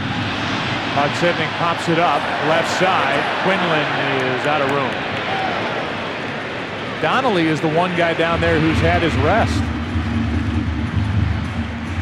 Haven't seen him in a game since the Angels were playing back at Yankee Stadium. Yeah, Donnelly's done a real nice job in this middle relief role for Mike Scioscia. He's got Shields, Scioscia said, for maybe an inning. He's got Escobar ready to go. And he would use Francisco Rodriguez again if the right situation, a save situation, popped up in the ninth. Go ahead run at second, 2 on, 1 out, 1-1 in the 5th. Sednick goes after a high hard one. It's 1-2. Scott helping Washburn out there. That pitch out of the strike zone up. There's a huge difference between the counts of 1 ball and 2 strikes as opposed to 2 strikes and 1 ball. Or 2 balls and 1 strike. Correct myself. Here's a 1-2 with 2 on, 1 out. Sednick trying to dump one into left field. That ball is foul. A foul ball down the left field line by about 2 feet.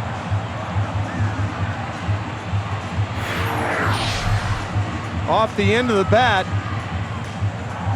And fortunately for the Angels, a foul ball.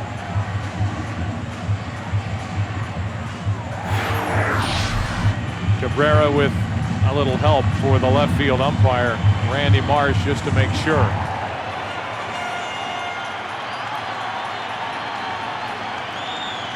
The left fielder Anderson is really playing Podsednik to left field. And too deep, too, I think. Podsednik pops it up. Big out for Washburn. Quinlan comes in foul territory. He has it. 2 down. And the inning will fall to Tadahito Iguchi. And we'll see if the Angels right now want to make that pitching change or if they're willing to go 1 more hitter with Washburn. I would imagine, Lou, sometimes an out can tease a manager into leaving a pitcher in 1 hitter too long. Well, Mike Scioscia is on the top step of the dugout, so he's got some decision. I think his mind is churning a little bit now. Yeah. Washburn just gave him a look and kind of pushed his glove toward him and said, stay in there. I can get out of this, and we'll see if he can. 2 on, 2 out. 1-1 game in the 5th. Iguchi. Ball 1. High again. I don't think he'll face the next hitter if Iguchi gets on. No way.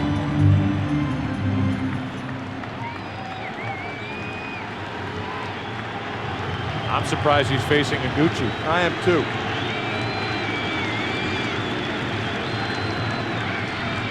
Runners on at first and second, 2 out, 1 ball, no strikes. In at the knees, 1-1, and Iguchi didn't like the call.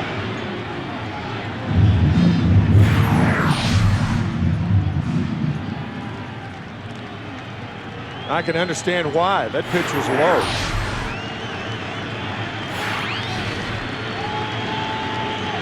Two on, 2 out, and a foul makes it strike 2. A pitch was up, and Iguchi fouled it straight back.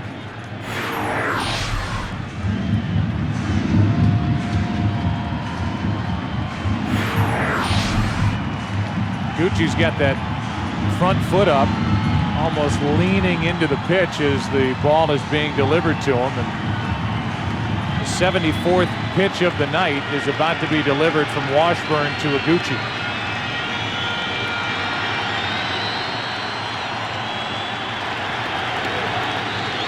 Donnelly is ready to go if needed. Scioscia stays with Washburn, and Iguchi another foul. He's trying to get the ball in on his hands, and he's leaving the ball out over the plate. That's another indication that a pitcher is starting to get tired. Yeah, you can see Molina setting up inside and then coming back to the right. That pitch right down the pipe. Washburn got away with a fastball then. This is definitely going to be Washburn's last hitter. Yep. A walk and a hit in the inning for the White Sox. Angels tied it in the top of this 5th. Blocked by Jose Molina, and it's 2-2.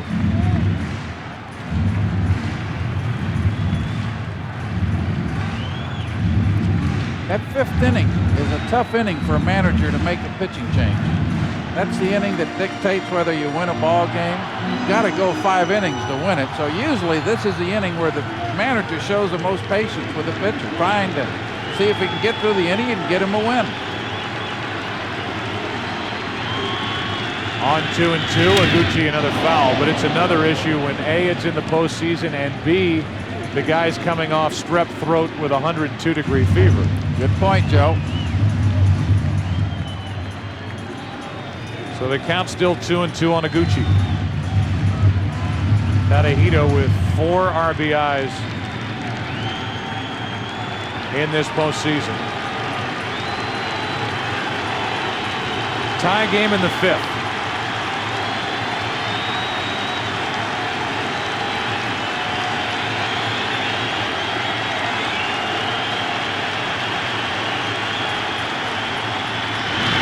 Now Iguchi is hit with Dye coming up, and that's got to be it for Washburn.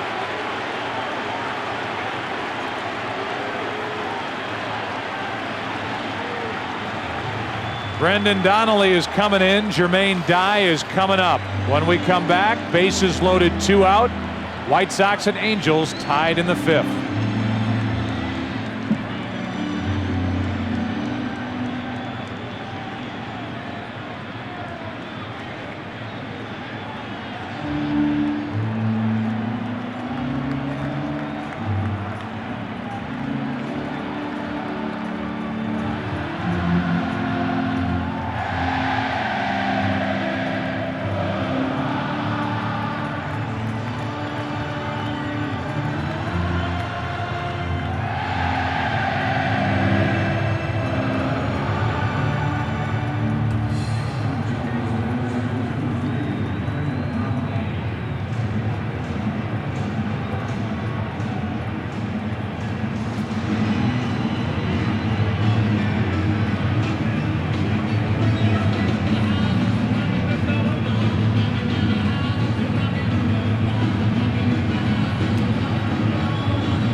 Jared Washburn did all, just ran out of gas here in the 5th inning. He leaves with the bases loaded, gets a hug from John Lackey, who will start game 3. He goes 4 2/3, a run on 4 hits, responsible for the 3 runners on. And it's bases loaded with 2 out. Jermaine Dye facing Brendan Donnelly. Strike 1. Herky-jerky motion of Brendan Donnelly. We can get it up there to the plate in a hurry. Jermaine Dye, a low ball hitter. Donnelly, to be effective, has to keep the ball down. An interesting matchup right here. That's out of play, strike 2. Donnelly's come out of the bullpen with the bases loaded. Picked up 2 quick strikes on Jermaine Dye, who is 0 for 2 with an RBI tonight.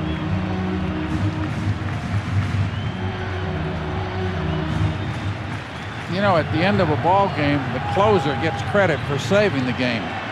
these guys here in middle relief earn their money, and they save a lot of ball games in the 5th inning. So many teams are struggling to find good middle relief. Angels have it. What a job by Donnelly. Comes in, strikes out Dye on 3 pitches, keeps the game tied. Washburn is out of the woods. 6th inning, game 2, tied 1-1.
The League Championship Series on Fox, sponsored by Chevy. Chevy and baseball, they just go together. An American Revolution. 6th inning of a good game. Pitching of Mark Burley, pitching of Washburn, and now Donnelly. And the big hitters coming up for the Angels, Cabrera, Guerrero, and Molina here in the 6th. Ball 1. If you're watching this game on Fox, NLCS, Game 1 can be found on FX, where they're in the top of the 6th inning, as you see, and St. Louis is on top 5-0. Mark Burley, who grew up a Cardinal fan, attended Francis Howell North High School, yearning to pitch for the White Sox against the Cardinals in St. Louis in the World Series. 2-1 pitch, base hit. Pitch was up. Cabrera got the base hit and then looked at his dugout on his way down to first base as if to say, let's go. Let's go to Jeannie Zelasco for a game break.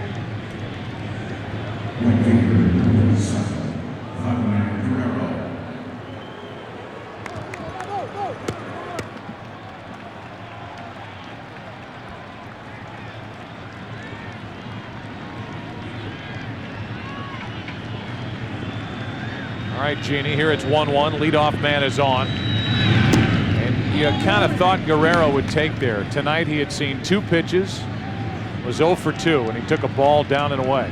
That surprised me. You know, he swings at the first pitch 47% of the time. More than any other major league hitter. Exactly. Double play ball. Uribe, Higuchi, 2 outs.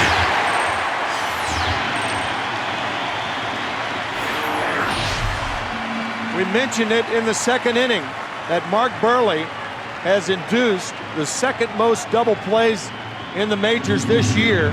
And what a key one here to get Guerrero. Not only the double play, but the hitter that hit into it.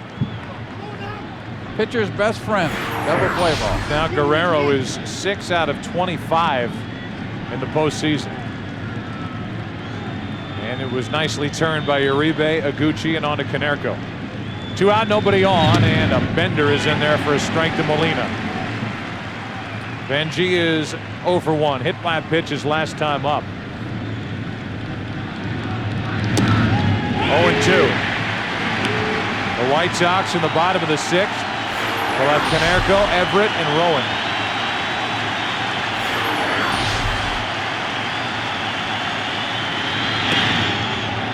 Ball 1.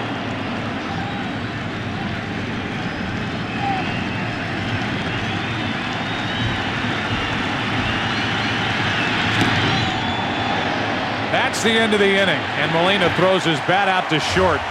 We go to the bottom of the 6th. The cleanup man for the White Sox, Konerko, will try and get it started. Angels and White Sox tied at 1.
How much back, Pete?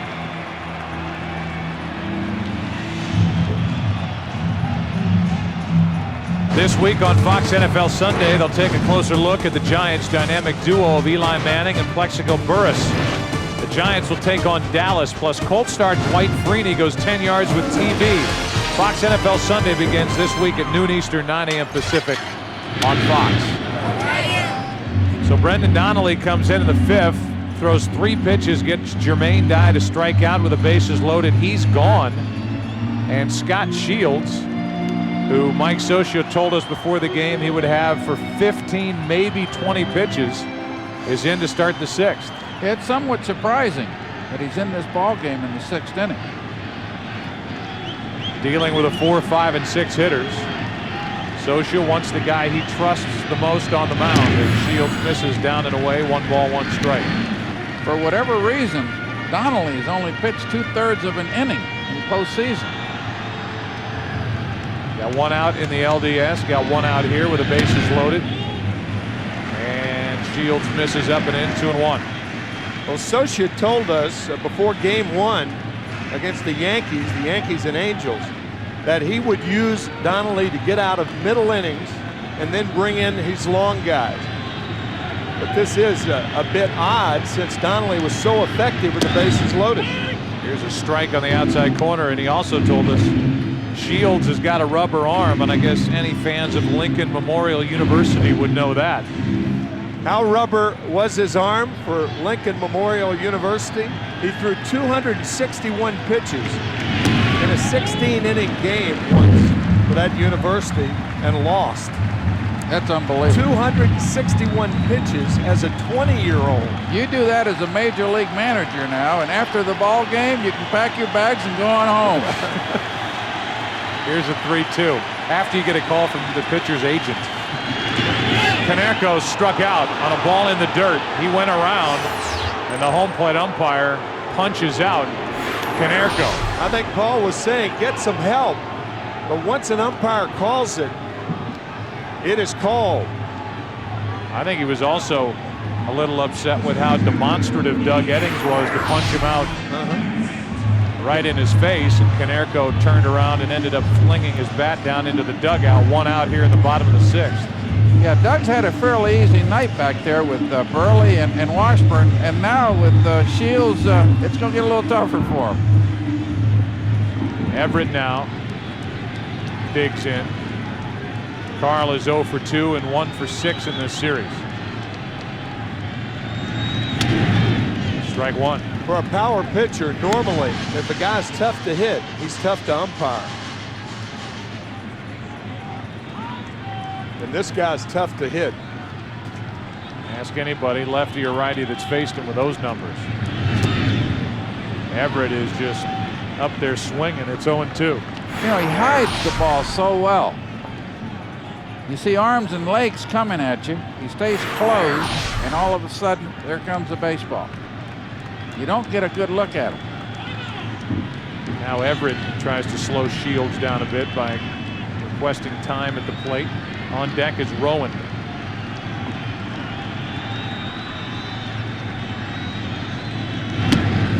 Jose Molina set up way high. Shields hit the glove, but Everett laid off.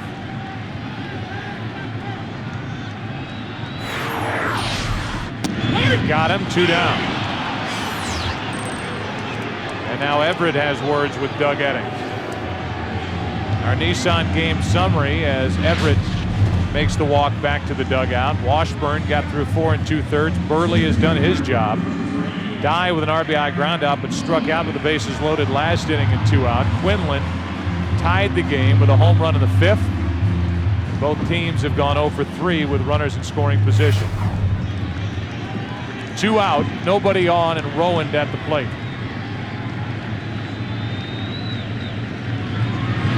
Strike 1. Here's the pitch that got Everett. Good pitch. Certainly high enough.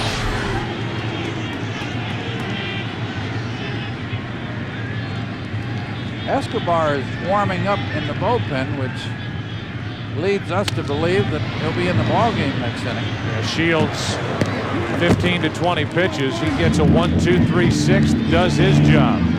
We go to the 7th. Couple of frustrated White Sox hitters in the 6th. Back after this from your local Fox station, 9 and 1.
Mark Burley went through a stretch of 49 straight starts where he went at least 6 innings.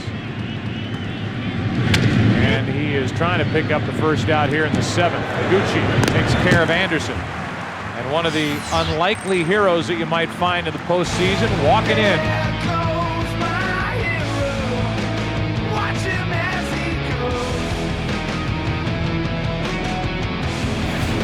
Rob Quinlan, who has basically learned the third base position at the big league level, playing third tonight because of Burley's presence, a left-handed starter. He has thrown one man out at the plate. That was Rowan, and he homered in the 5th to tie the game. And now he takes ball 1 up and away from Burley.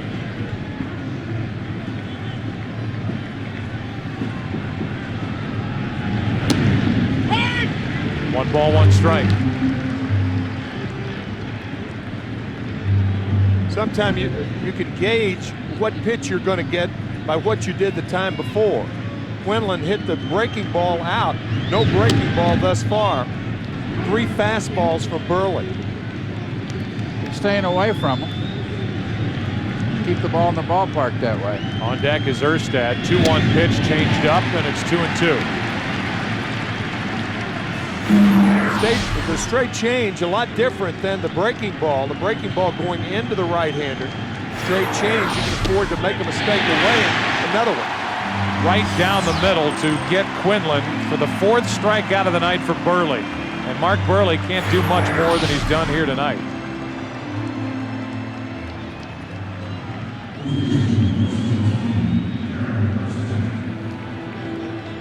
Boy, that ball painted the outside corner. So Quinlan is retired. 2 out, top of the 7th. And here is Erstad, who's trying to launch one to center field. He got under it. Rowan is there, and another quick inning for Mark Burley. Time to stretch here in Chicago. Bottom of the 7th rolls in. Bottom 3 in the order coming up. Tied at 1.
The League Championship Series on Fox, sponsored by Nissan, who reminds you to shift the way you move through the world. By the personal advisors of Ameriprise Financial. By Speed Pass, use it at Exxon and Mobil. It's the coolest way to pay. And by Sprint Business. Sprint Business, yes you can. Tomorrow night it's Game 2 of the National League Championship Series between the Astros and the Cardinals. Coverage begins at 8 Eastern, 5 Pacific. And the pitching matchup, our Subway pitching matchup for Game 2, Roy Oswalt and Mark Mulder. The was hit in the bicep in his start in the division series. Okay to start game 2. And Oswalt, one of the best pitchers in the game today. New pitcher is Kelvin Escobar. They just sang "Take Me Out to the Ball Game," which Harry Carey used to do here on the south side of Chicago before he joined the Cubs, and did it at Wrigley Field at Comiskey Park. That was when Bill Veeck was the owner of the White Sox. We're in the old Comiskey from 1910 to 1990, and it's hard to believe this is the 15th year for this ballpark.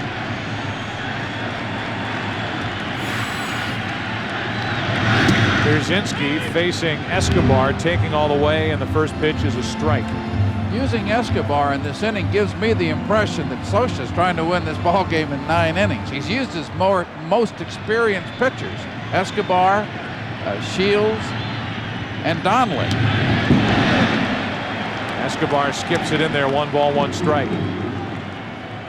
Kelvin has been a closer, a starter earlier this year, had surgery, came back after the 1st of September, and he's been a big part of this Angels bullpen, which is about as good as it gets anywhere in baseball.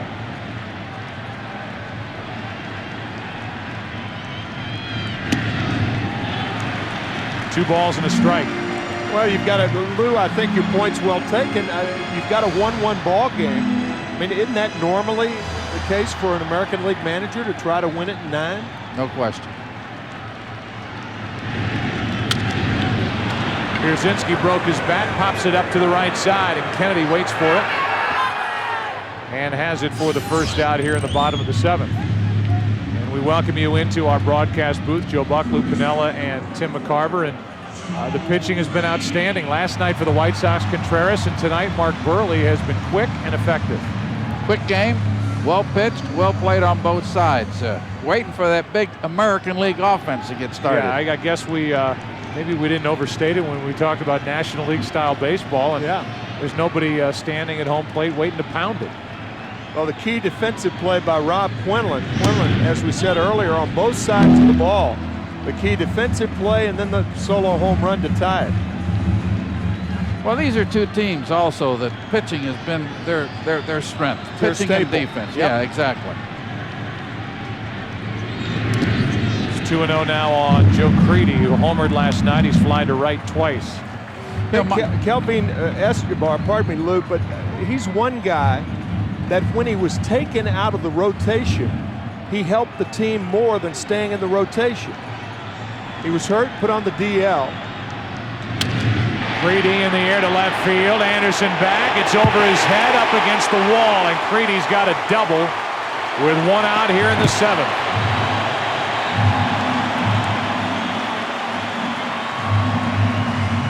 Well, we've got the White Sox have to move this guy over now.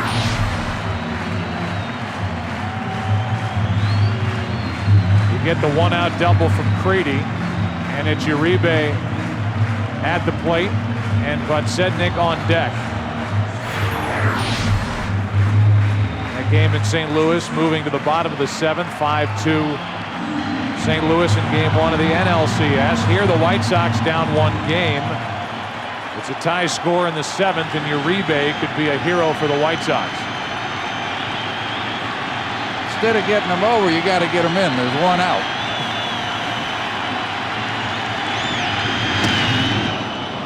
Escobar keeps it away from Uribe, strike 1. You're talking about Escobar starting the season in the rotation, and now such a vital part of this bullpen for the Angels. He's added an element that the Angels didn't have when the season began.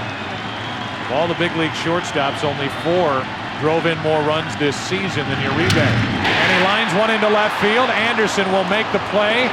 Throw into second. Out to end the inning. Creedy wandered too far and could not get back. And Ozzie Guillen is going to sprint out and either argue or try to make sure his third baseman stays in the game. Creedy popped up and got right into the face of Ron Kolpa. Anderson starts the double play. Line drive out, and the double play, 7-4. Our sprint game break is coming. Here's Jeannie Zalasko.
Garrett Anderson made the catch, threw on to second. The White Sox last night had 2 runners caught stealing, and tonight have had 2 thrown out on the bases, including Creedy, who was out trying to get back to second base. Well, the first thing you do when you're on base is check the depth of the outfielders, and it gives you a read. It might be just a half a step or a step better read. And evidently Creedy didn't do that. You cannot be doubled off on that play. But he was.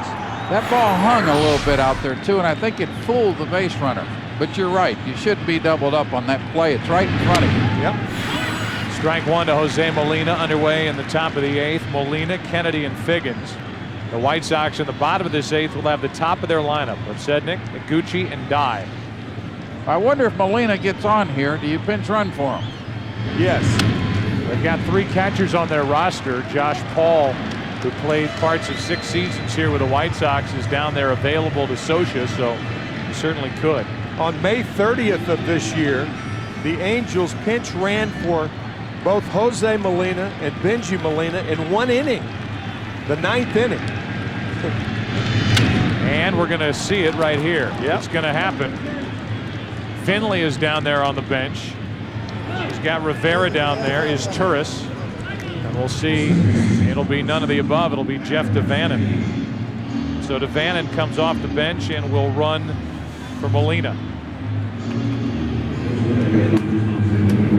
That's a good move. Devannon can run at the same time. He's a switch hitter. So he just fits right into the DH spot. It's going to be interesting who goes behind the plate. If you move Benji Molina out of the DH spot, we've already seen that happen once during the postseason when Joe Torre did that with Bernie Williams on Saturday night. So the go-ahead run at first, nobody out. Burley dealing with Kennedy, and the world expects a bunt. Especially Creedy, who is way in at third.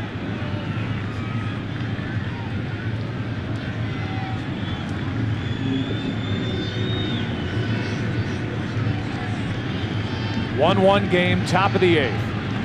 A leadoff hit by Jose Molina. Devannon is running for him. And the bunt is foul.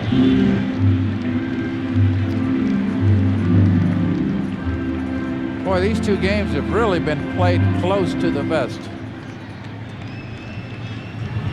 There's Josh Paul, who will be the catcher in the bottom of the 8th inning. Unless he's a guy who just likes to try out chest protectors.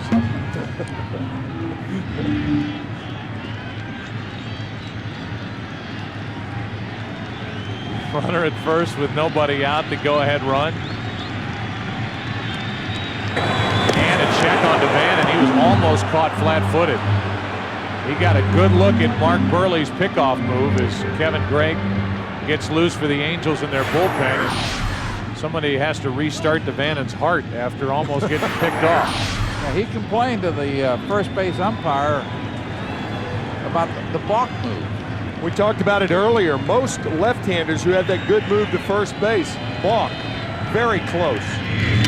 And the bunt by Kennedy is a good one. Canerco flips. Iguchi receives it. Sacrifice is good. Canerco to Iguchi, 3-4, and down to second is the go-ahead run. With only 1 out here in the 8th, and Figgins coming up. Kennedy made it look easy. Kennedy's a good bunter. Good, solid Major League Baseball player. So he gets the high fives in the dugout. Angels trying to execute here in the 8th inning, something we came on the air talking about with regard to last night's game. They got the guy on. They hit by Molina. They got him over the bunt by Kennedy. And now with Devannon at second, 1 out, here is Figgins, who was driven home 2 this postseason. And it was Sean Figgins who sacrificed last night in the 3rd inning, and that led to 2 runs. The 2nd and 3rd run that proved to be the winner.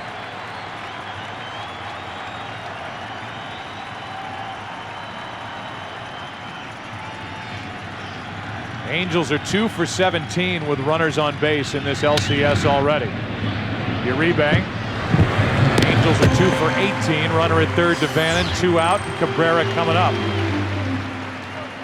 This is a dangerous hitter for the Angels. You said it after his last hit. Orlando Cabrera was such a big part of the Red Sox World Championship last year. His first year with the Angels, and now we're going to get a visit to the mound with Mark Buehrle waiting for his pitching coach, Don Cooper, to come talk to him. Now, not in your wildest dreams would you ever pitch around Cabrera right here. You're in a situation where the pitching coach goes out there and says, get him out. Well, the scary thing for the White Sox is Cabrera is 2 for 3 tonight and is hitting right around the 400 mark lifetime against Buehrle.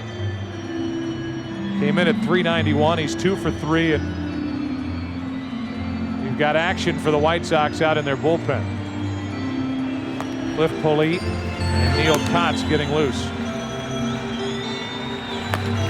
I think the softer the better here to Cabrera. He's an aggressive hitter, likes the fastball, especially middle of the plate in. So that claw pitch. Go to the claw. Angels trying to take the lead here in the 8th. Nervous White Sox fans to their feet. A ball outside. Go ahead run at third, 2 out. Tie game, top of the 8th. There's a changeup, and the count's 2-0.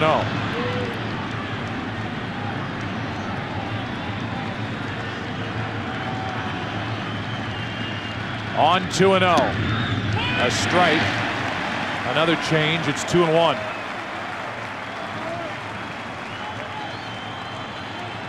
You got to be careful throwing too many of them.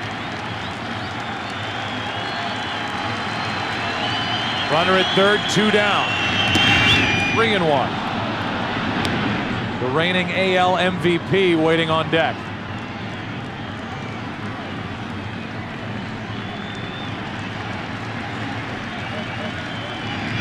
And Cabrera hits it into deep left field. Back is Podsednik at the wall to end the inning. On a cold night in Chicago, Cabrera sends Podsednik all the way up against the wall to end the frame. Still 1-1 into the bottom of the 8th.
The League Championship Series on Fox, sponsored by Radio Shack, by Energizer, Keep Going, and by the all-new supercharged Range Rover Sport.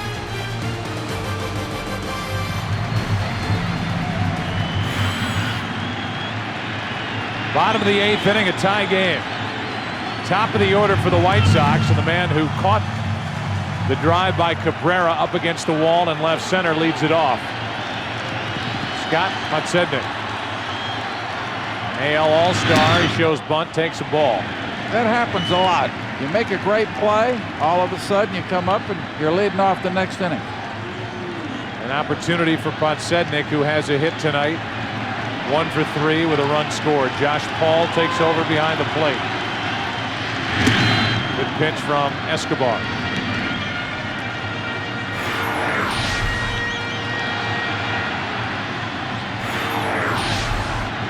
Gucci and Dye will follow.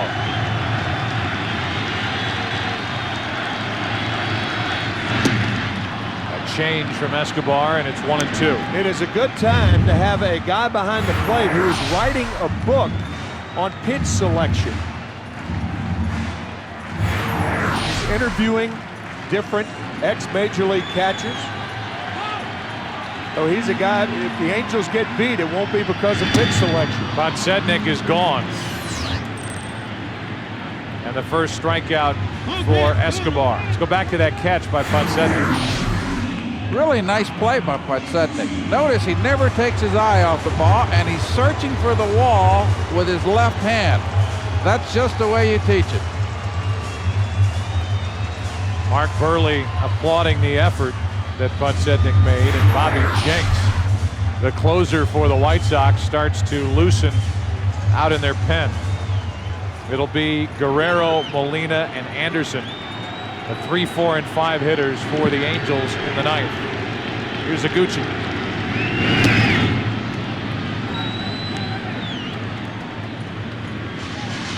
Gucci shakes out the hands after swinging and missing. He's dropped down a bunt, fouled out, been hit by a pitch.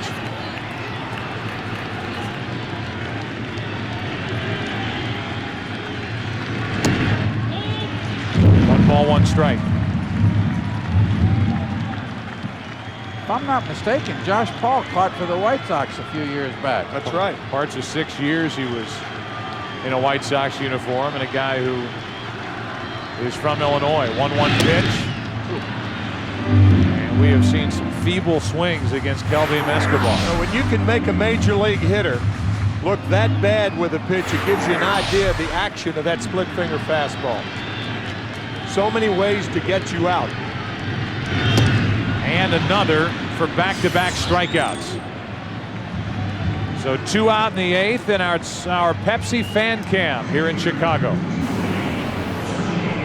That same old place, sweet home, Chicago.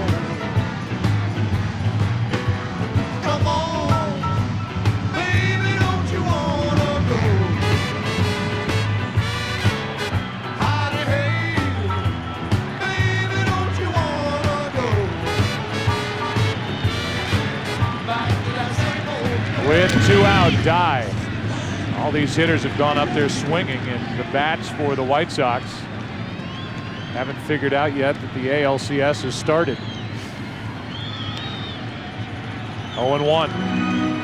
Boy, it's frustrating when you swung the bats well all of September, and all of a sudden you get in a situation where they go cold on you. But I'll tell you what, the Angel pitching has a lot to say about that, because they are good. An unearned run is the only tally on the board for the White Sox tonight, on an RBI ground out by the man at the plate, Jermaine Dye. The only run for the Angels was a game-tying home run by Rob Quinlan in the 5th. The Angels bullpen in this series already 6 innings, 3 hits, no runs. They are deep and they are versatile, and even without a left-hander, they can shut an offense down. Dye is on, plugs the gap in left center. Figgins over to cut it off, and he holds Dye to a 2-out single. Good play by Figgins in center. We talked earlier about how Jermaine Dye is a low ball hitter. He hit a very good pitch right there. That ball down over the heart of the plate. You may have seen Ozzie Guillen give that sign to Tim Raines at first base about what Escobar will do. He steps off very quickly and throws to first. He doesn't have a good move, but he does have a quick step off. Dye stole 11 bases during the regular season, but they are at the moment here where they've got their power man at the plate. Konerko, 5th in the AL with 40 home runs, 100 RBIs during the regular season, and this crowd wants to see him put a charge into one. Strike one. Joe, I think if you're thinking about running in this situation, you wait until the count's 0-2, 1-2, to where you can get a splitter, that hard splitter in the dirt. So you run on the pitch selection. Josh Paul just entering the game. He can't be that loose. He's the catcher for the Angels. 0-1 the count on Konerko. Dye took off and a foul ball. We saw that shot of Guillen, and you talked about what he was motioning out to Raines. Another might have been a high leg kick on the part of Escobar. Right. I think he said, hey, if he can get a jump, let him go. Well, he's not going to be running here because Sosa is liable to pitch out on this count. But Escobar doesn't slide step the home plate. He's got the leg kick, and you can get a pretty good jump off of Escobar. No balls, 2 strikes. Go ahead run at first, 2 out, 8th inning.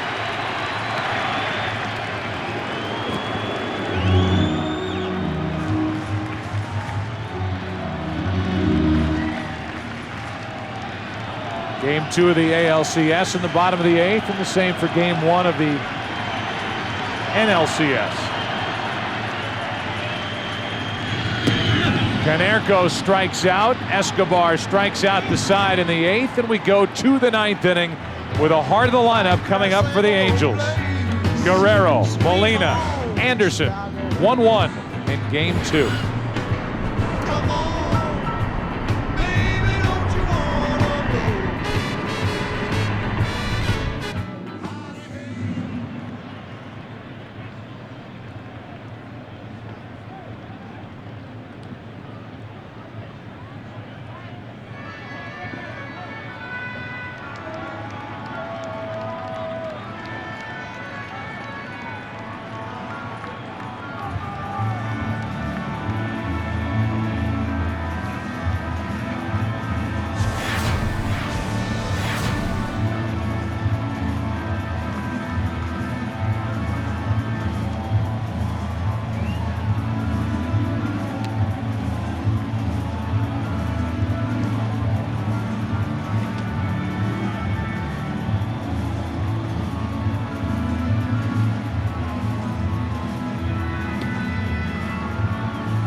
First pitch, 9th inning. Guerrero takes high for ball 1. It's interesting. We talked to Ozzie Guillen about bringing his closer in. It's a non-save situation, obviously, a 1-1 game.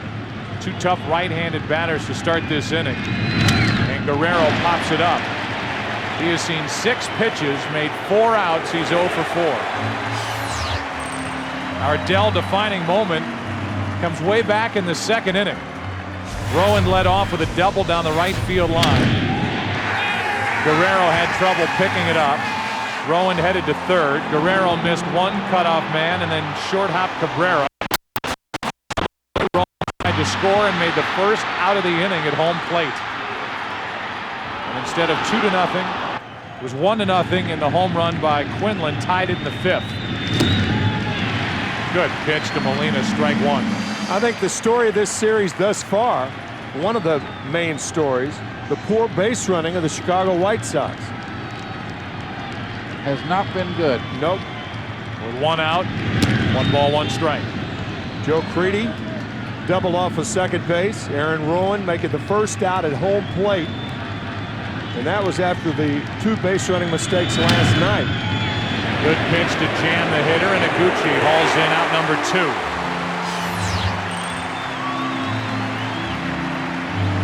The 3, 4, and 5 hitters for the Angels have been shut down by the Chicago left-hander. 0 for 10 with 2 strikeouts. Boy, he has been terrific tonight. And the combination of Washburn, Donnelly, Shields, and now Escobar. Right now, Escobar looks unhittable for the Angels. Here is Anderson. Homered last night. Has 3 this postseason. Taking all the way. You got an unusual defense on the field. You're guarding the line at first base, and at third base you're giving all that room for a double. 0-2.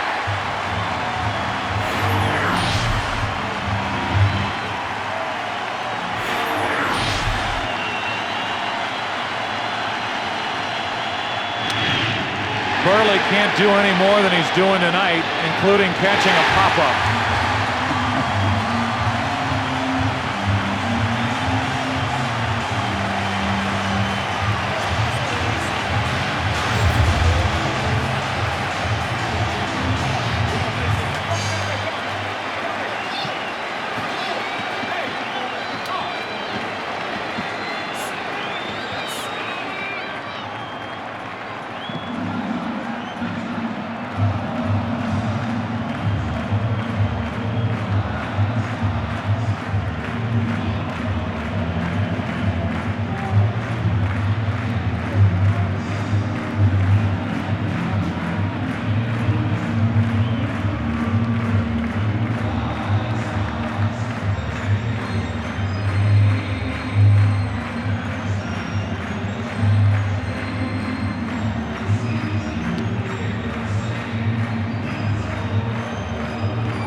Carl Everett will lead it off in the bottom of the 9th inning. A 1-1 game. Angels up 1-0. ALCS Game 2. Kelvin Escobar is back to the hill.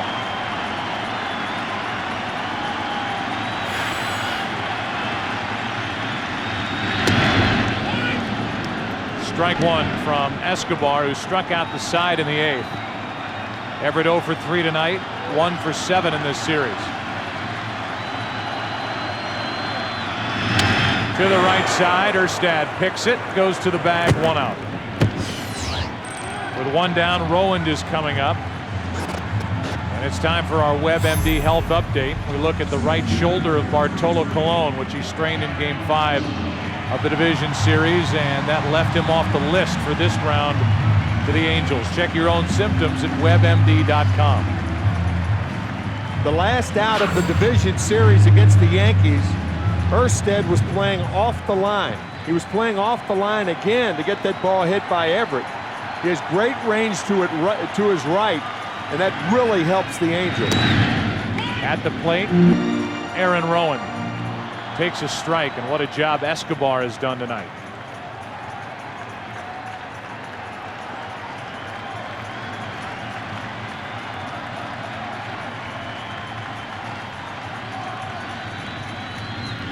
Rowand takes low.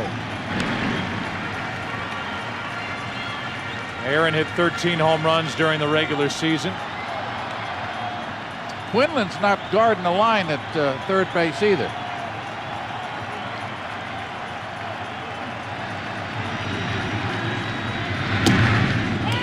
Right down the middle, 1 and 2. Unless you have a hitter that can really drive the ball down that third or first base line, you've got to play the percentages. Rowand strikes out. And the percentages are that you're going to hit more balls in that third base hole than you are down the line. So far, the White Sox haven't figured out Kelvin Escobar as Rowand goes back to the dugout shaking his head, and here is Pierzynski. But again, different managers do different things. Some guys adhere to it. Erstad, with 2 outs, is closer to the line than he was with Everett. What a devastating splitter that Escobar's had tonight.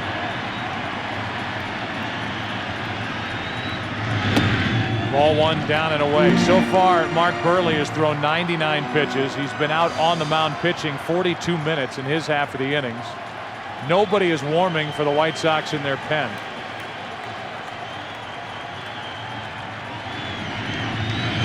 Tim, the last pitcher in ALCS play to go more than 9 innings, Britt Burns of the 1983 Chicago White Sox.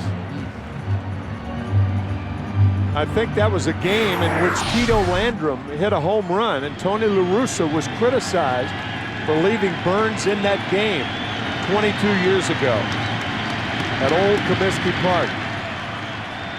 Pierzynski takes outside, 2-1.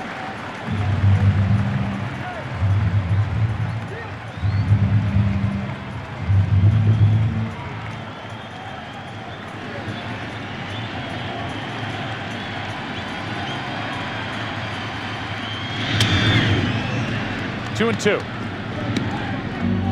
A.J. Pierzynski with 18 home runs during the regular season, and he hit 2 in the division series against Boston.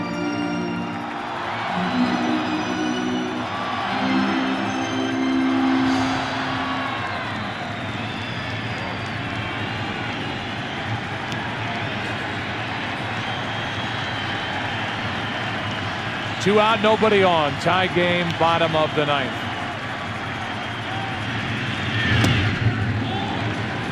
Full count. On deck is Creedy.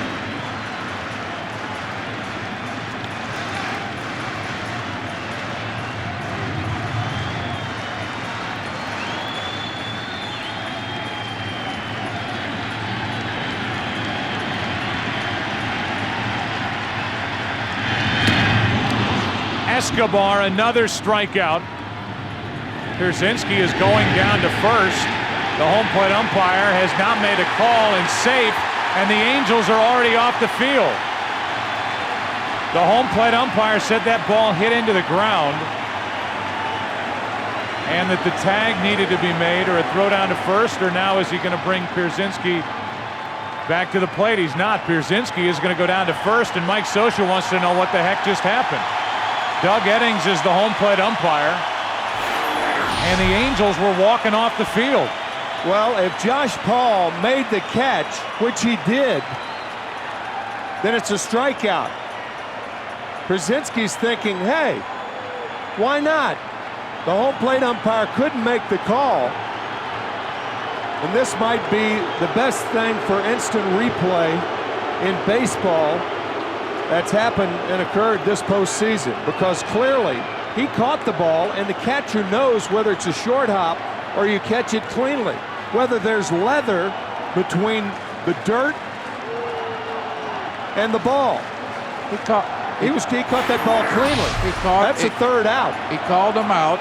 First of all, well, he called him out because it was a strikeout. But then Pierzynski ran to first base thinking that he would get the call with the ball in the dirt, and it wasn't in the dirt. Seems to me, we talked about it earlier, that the third base umpire would have the best view. That's Ed Rapuano. I agree with that. And basically, they should ask the third base umpire to see so they can get the play right. Yeah. Jerry Crawford is explaining. You could see Scioscia say he put his hand up to call him out. My guys are coming off the field. The ball didn't hit the dirt. Eddings, the home plate umpire, thought it did, and Pierzynski, give him credit. He at least went down to first base, and as you said, Tim, thought, what the heck? I'll give it a shot, try to get down there, and Eddings let him go, and the ninth inning continues. Josh Paul caught the ball in the webbing of the glove. There was leather, again, between the ball and the dirt. And once that's established, the batter is out, and he does not have the right to go to first base. It's ruled as a strikeout E2.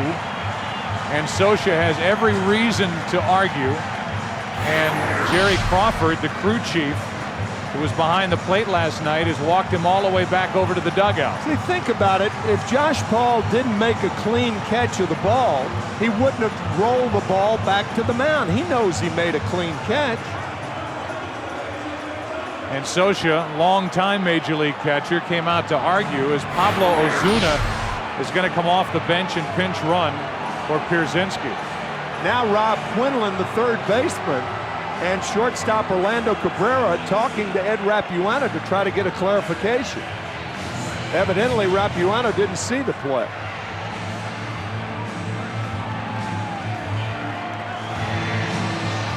For those of you watching the Cardinals and the Astros game 1, St. Louis wins the game 5-3. And Mike Scioscia, if you're just joining us, 2 out, nobody on. Pierzynski went after a pitch, it was down, swung and missed for strike 3. The home plate umpire, Doug Eddings, believes the ball hits the ground before Josh Paul catches it. Paul rolls it back toward the mound, and Pierzynski, who was the man at the plate, went down to first. Now Scioscia's going to come out and have Eddings at least ask Ed Rapuano, the third base umpire, if he saw it. Well, the reason you ask the third base umpire is there's a left-handed batter up there, and the third base umpire has the cleanest shot of the ball. So they appeal to Rapuano. He says either it hit the dirt or I didn't see it. And according to Doug Eddings, this ball, as we blow up the picture, it was picked by Paul into the leather. The out call should have been held up. Paul knew he caught it. But down at first is a pinch runner, Ozuna. Potential winning run, running for Pierzynski, and they throw to first. Ozuna gets back, and if they were running with Jermaine Dye because of a high leg kick of Escobar, they will run when they get the chance with Pablo Ozuna. See, that's the reason Paul trickled the ball back toward the mound. He knew he caught the ball cleanly. Otherwise, he throws to first base. The home plate umpire should have gotten help on the call, and the third base umpire should have been solicited much sooner than he was. Yeah, you're right. As it stands, the ninth inning is ongoing. The winning run at first, 2 out. Ozuna is going to go and now stop, and a strike hits the outside corner to Creedy. Ozuna bluffed to go down to second. Osuna will be going in one of these next couple of pitches. Russ, we'll see if Scioscia pitches out here. He did it twice last night with Benji Molina. He's going. They don't pitch out. Strike 2. But down to second is Pablo Ozuna.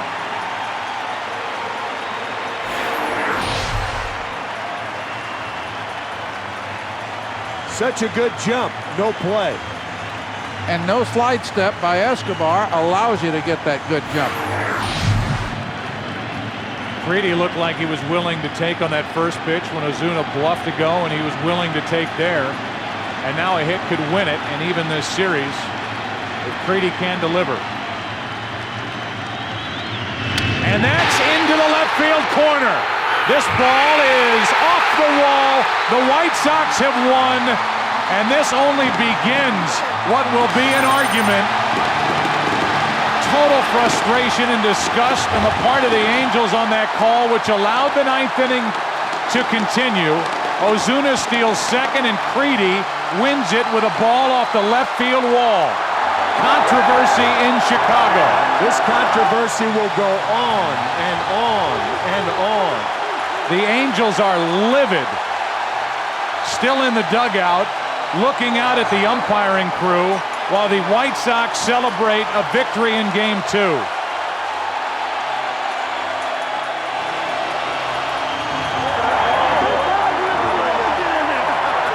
Creedy is the hero, but Doug Eddings, the home plate umpire, and this umpiring crew will be the focus after this one.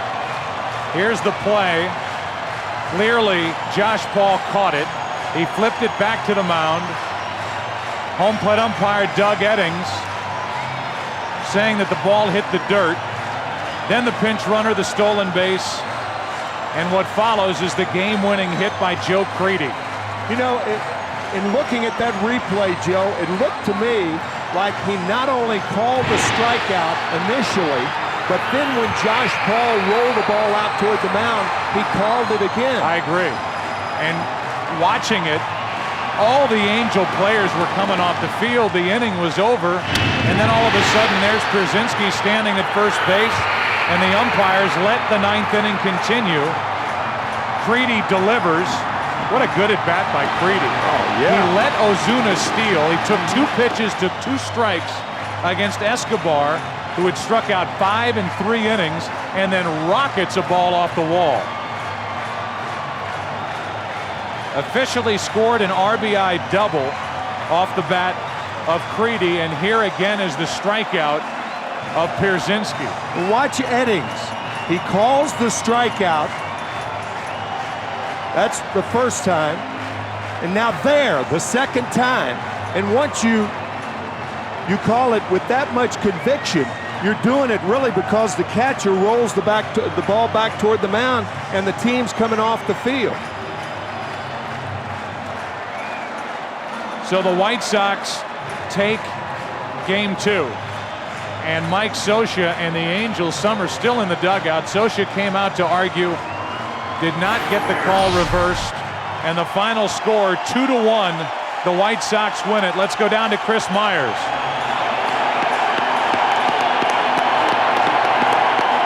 All right, the crowd is cheering on their 3 heroes tonight. Burley, the pitcher, Creedy, the hitter, and AJ, who set up the winning run. I don't know where to start. Joe, let's start with you. You don't even know if the ball got out or not. Obviously, it was a game-winning hit. Talk about the pitch you hit. The pitch was, he threw a split finger, kind of hung up there. I don't think he meant to throw it, up in his zone like that, but the ball kind of stayed up instead of fall off the table like it normally does. This was a win you guys had to have. Oh, absolutely. I mean, we didn't want to go down 0-2 going into Anaheim. That's a tough place to play. Did you see the play when AJ got on base? Did you think that inning was over? I mean, it was a weird play, but you know what? We were able to capitalize on the mistakes, and that's what it's all about right now, is trying to capitalize on their mistakes. All right, congratulations, Joe Creedy, third baseman, and AJ Pierzynski is here. Mark Burley's a sticker. I know you're a catcher, but it looked like he called you out. What made you run to first base? Well, I thought the ball hit the ground, and he didn't tag me, and we had a situation like that last year when I was in San Francisco. Same kind of thing. Pitcher was trying to bunt, and he struck out. I didn't tag him. He ran almost to the dugout and ran out, and as soon as I saw, I didn't hear him say out. I thought the ball hit the ground. Josh didn't tag me, so I just took off, and luckily for us, it worked out. Referring to Josh Paul, the third-string catcher for the Angels, why didn't you think he caught it? Did you hear something? Well, I thought for sure it hit the ground. It was a bad pitch. I shouldn't have swung at it. It would have been ball four anyways, but I thought it hit the ground. I was sure it hit the ground. You know, I don't know if it did or not, but we'll take it. Catcher instinct, great play after the other night where there was a mix-up on a hit and run, which cost you guys base running one. Yeah, well, I guess I missed the sign on that one, and we'll take this one. All right, congratulations. You and your wife, a newborn about a month ago. You've hardly had time to be home and be a dad. No, I haven't seen her. I've seen her for the last 2 days, and she's been great. So I appreciate him bringing my wife coming back and bringing her up, and it's amazing. All right, AJ, congratulations. All right, and finally, thanks very much for waiting around, Mark Burley. You, a warrior tonight, and a game that was critical against an Angel team that is really riding away. Yeah, this is probably one of the best games of my career. Coop came over after the 9th inning and asked me if I was going back or if I wanted to go back out, and I said, "You send me out for the 9th, you might as well send me back out for the 10th." So there was no hesitation in your mind that you were going to be going back out? You got me to send me out there to tie a ball game facing Vladimir, first batter up. I said, "You might as well send me back out there and let me see what I can do." What was your view? Did you think the inning was over when you saw AJ called out and then run to first? When it first happened, I thought, whenever Josh Paul throws the ball out to the mound like that, you think he caught it, but you know, that's a heads-up play on AJ to run down to first base and make things happen. All right, well, thanks very much. Congratulations. Thank you. Mark Burley, pride of St. Charles, Missouri. Another nip-tuck game. You'll see that on Fox. They're going back to the OC. That's on FX. You'll see that on Fox. Joe? Great job, Chris. Thank you very much. Both Chicago runs unearned tonight, and they'll take them both, riding those runs to a 2-1 victory. And our Chevrolet player of the game, I think he said it best, a warrior tonight. Mark Burley did everything he could. He gets the victory. In recognition of his outstanding play, Chevrolet will make a $1,000 contribution to the Boys and Girls Clubs of America, Chevy, and American Revolution. So this series is even at a game apiece. And we go back one more time to the controversial play, the swing and miss, natural speed. All Josh Paul had to do was tag Brzezinski. But he knew that he caught it cleanly. That's why he rolled the ball back to the mound. Yeah, you just hate to see this type of game and end up with controversy. Yeah. A 2-1 final. The White Sox even the series. Travel day tomorrow, and then Game 3 will come your way Friday night. Catch your breath. The series will continue. For Chris Myers, for Tim McCarver, for Lou Piniella, I'm Joe Buck. Mark Burley did the job for the White Sox. Quinlan went deep for the Angels, and it's Joe Creedy who gets the game-winning, as it's officially scored, RBI double to end the night. 1-1 is the series. They'll be celebrating tonight in Chicago. Jeannie Zelasco and Kevin Kennedy will be along right after this.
Hey, I'm on Tim's headset. Hello.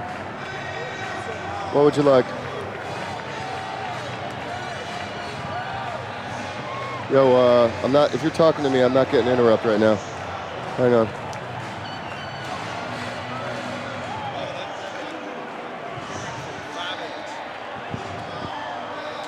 Peter, I have no way to talk to you.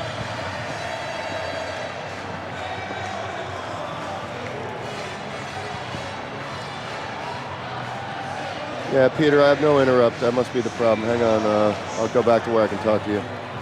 Here's going to talk back just for you before I leave.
All right, I'm on Joe. I got you there, fine. Left ear only, yeah, it's good. Go to Lou. I'm on Lou. Got you there, got you there. Going to Tim. 1, 2, 1, 2. Let me make sure it's not just the headset itself. Hang on.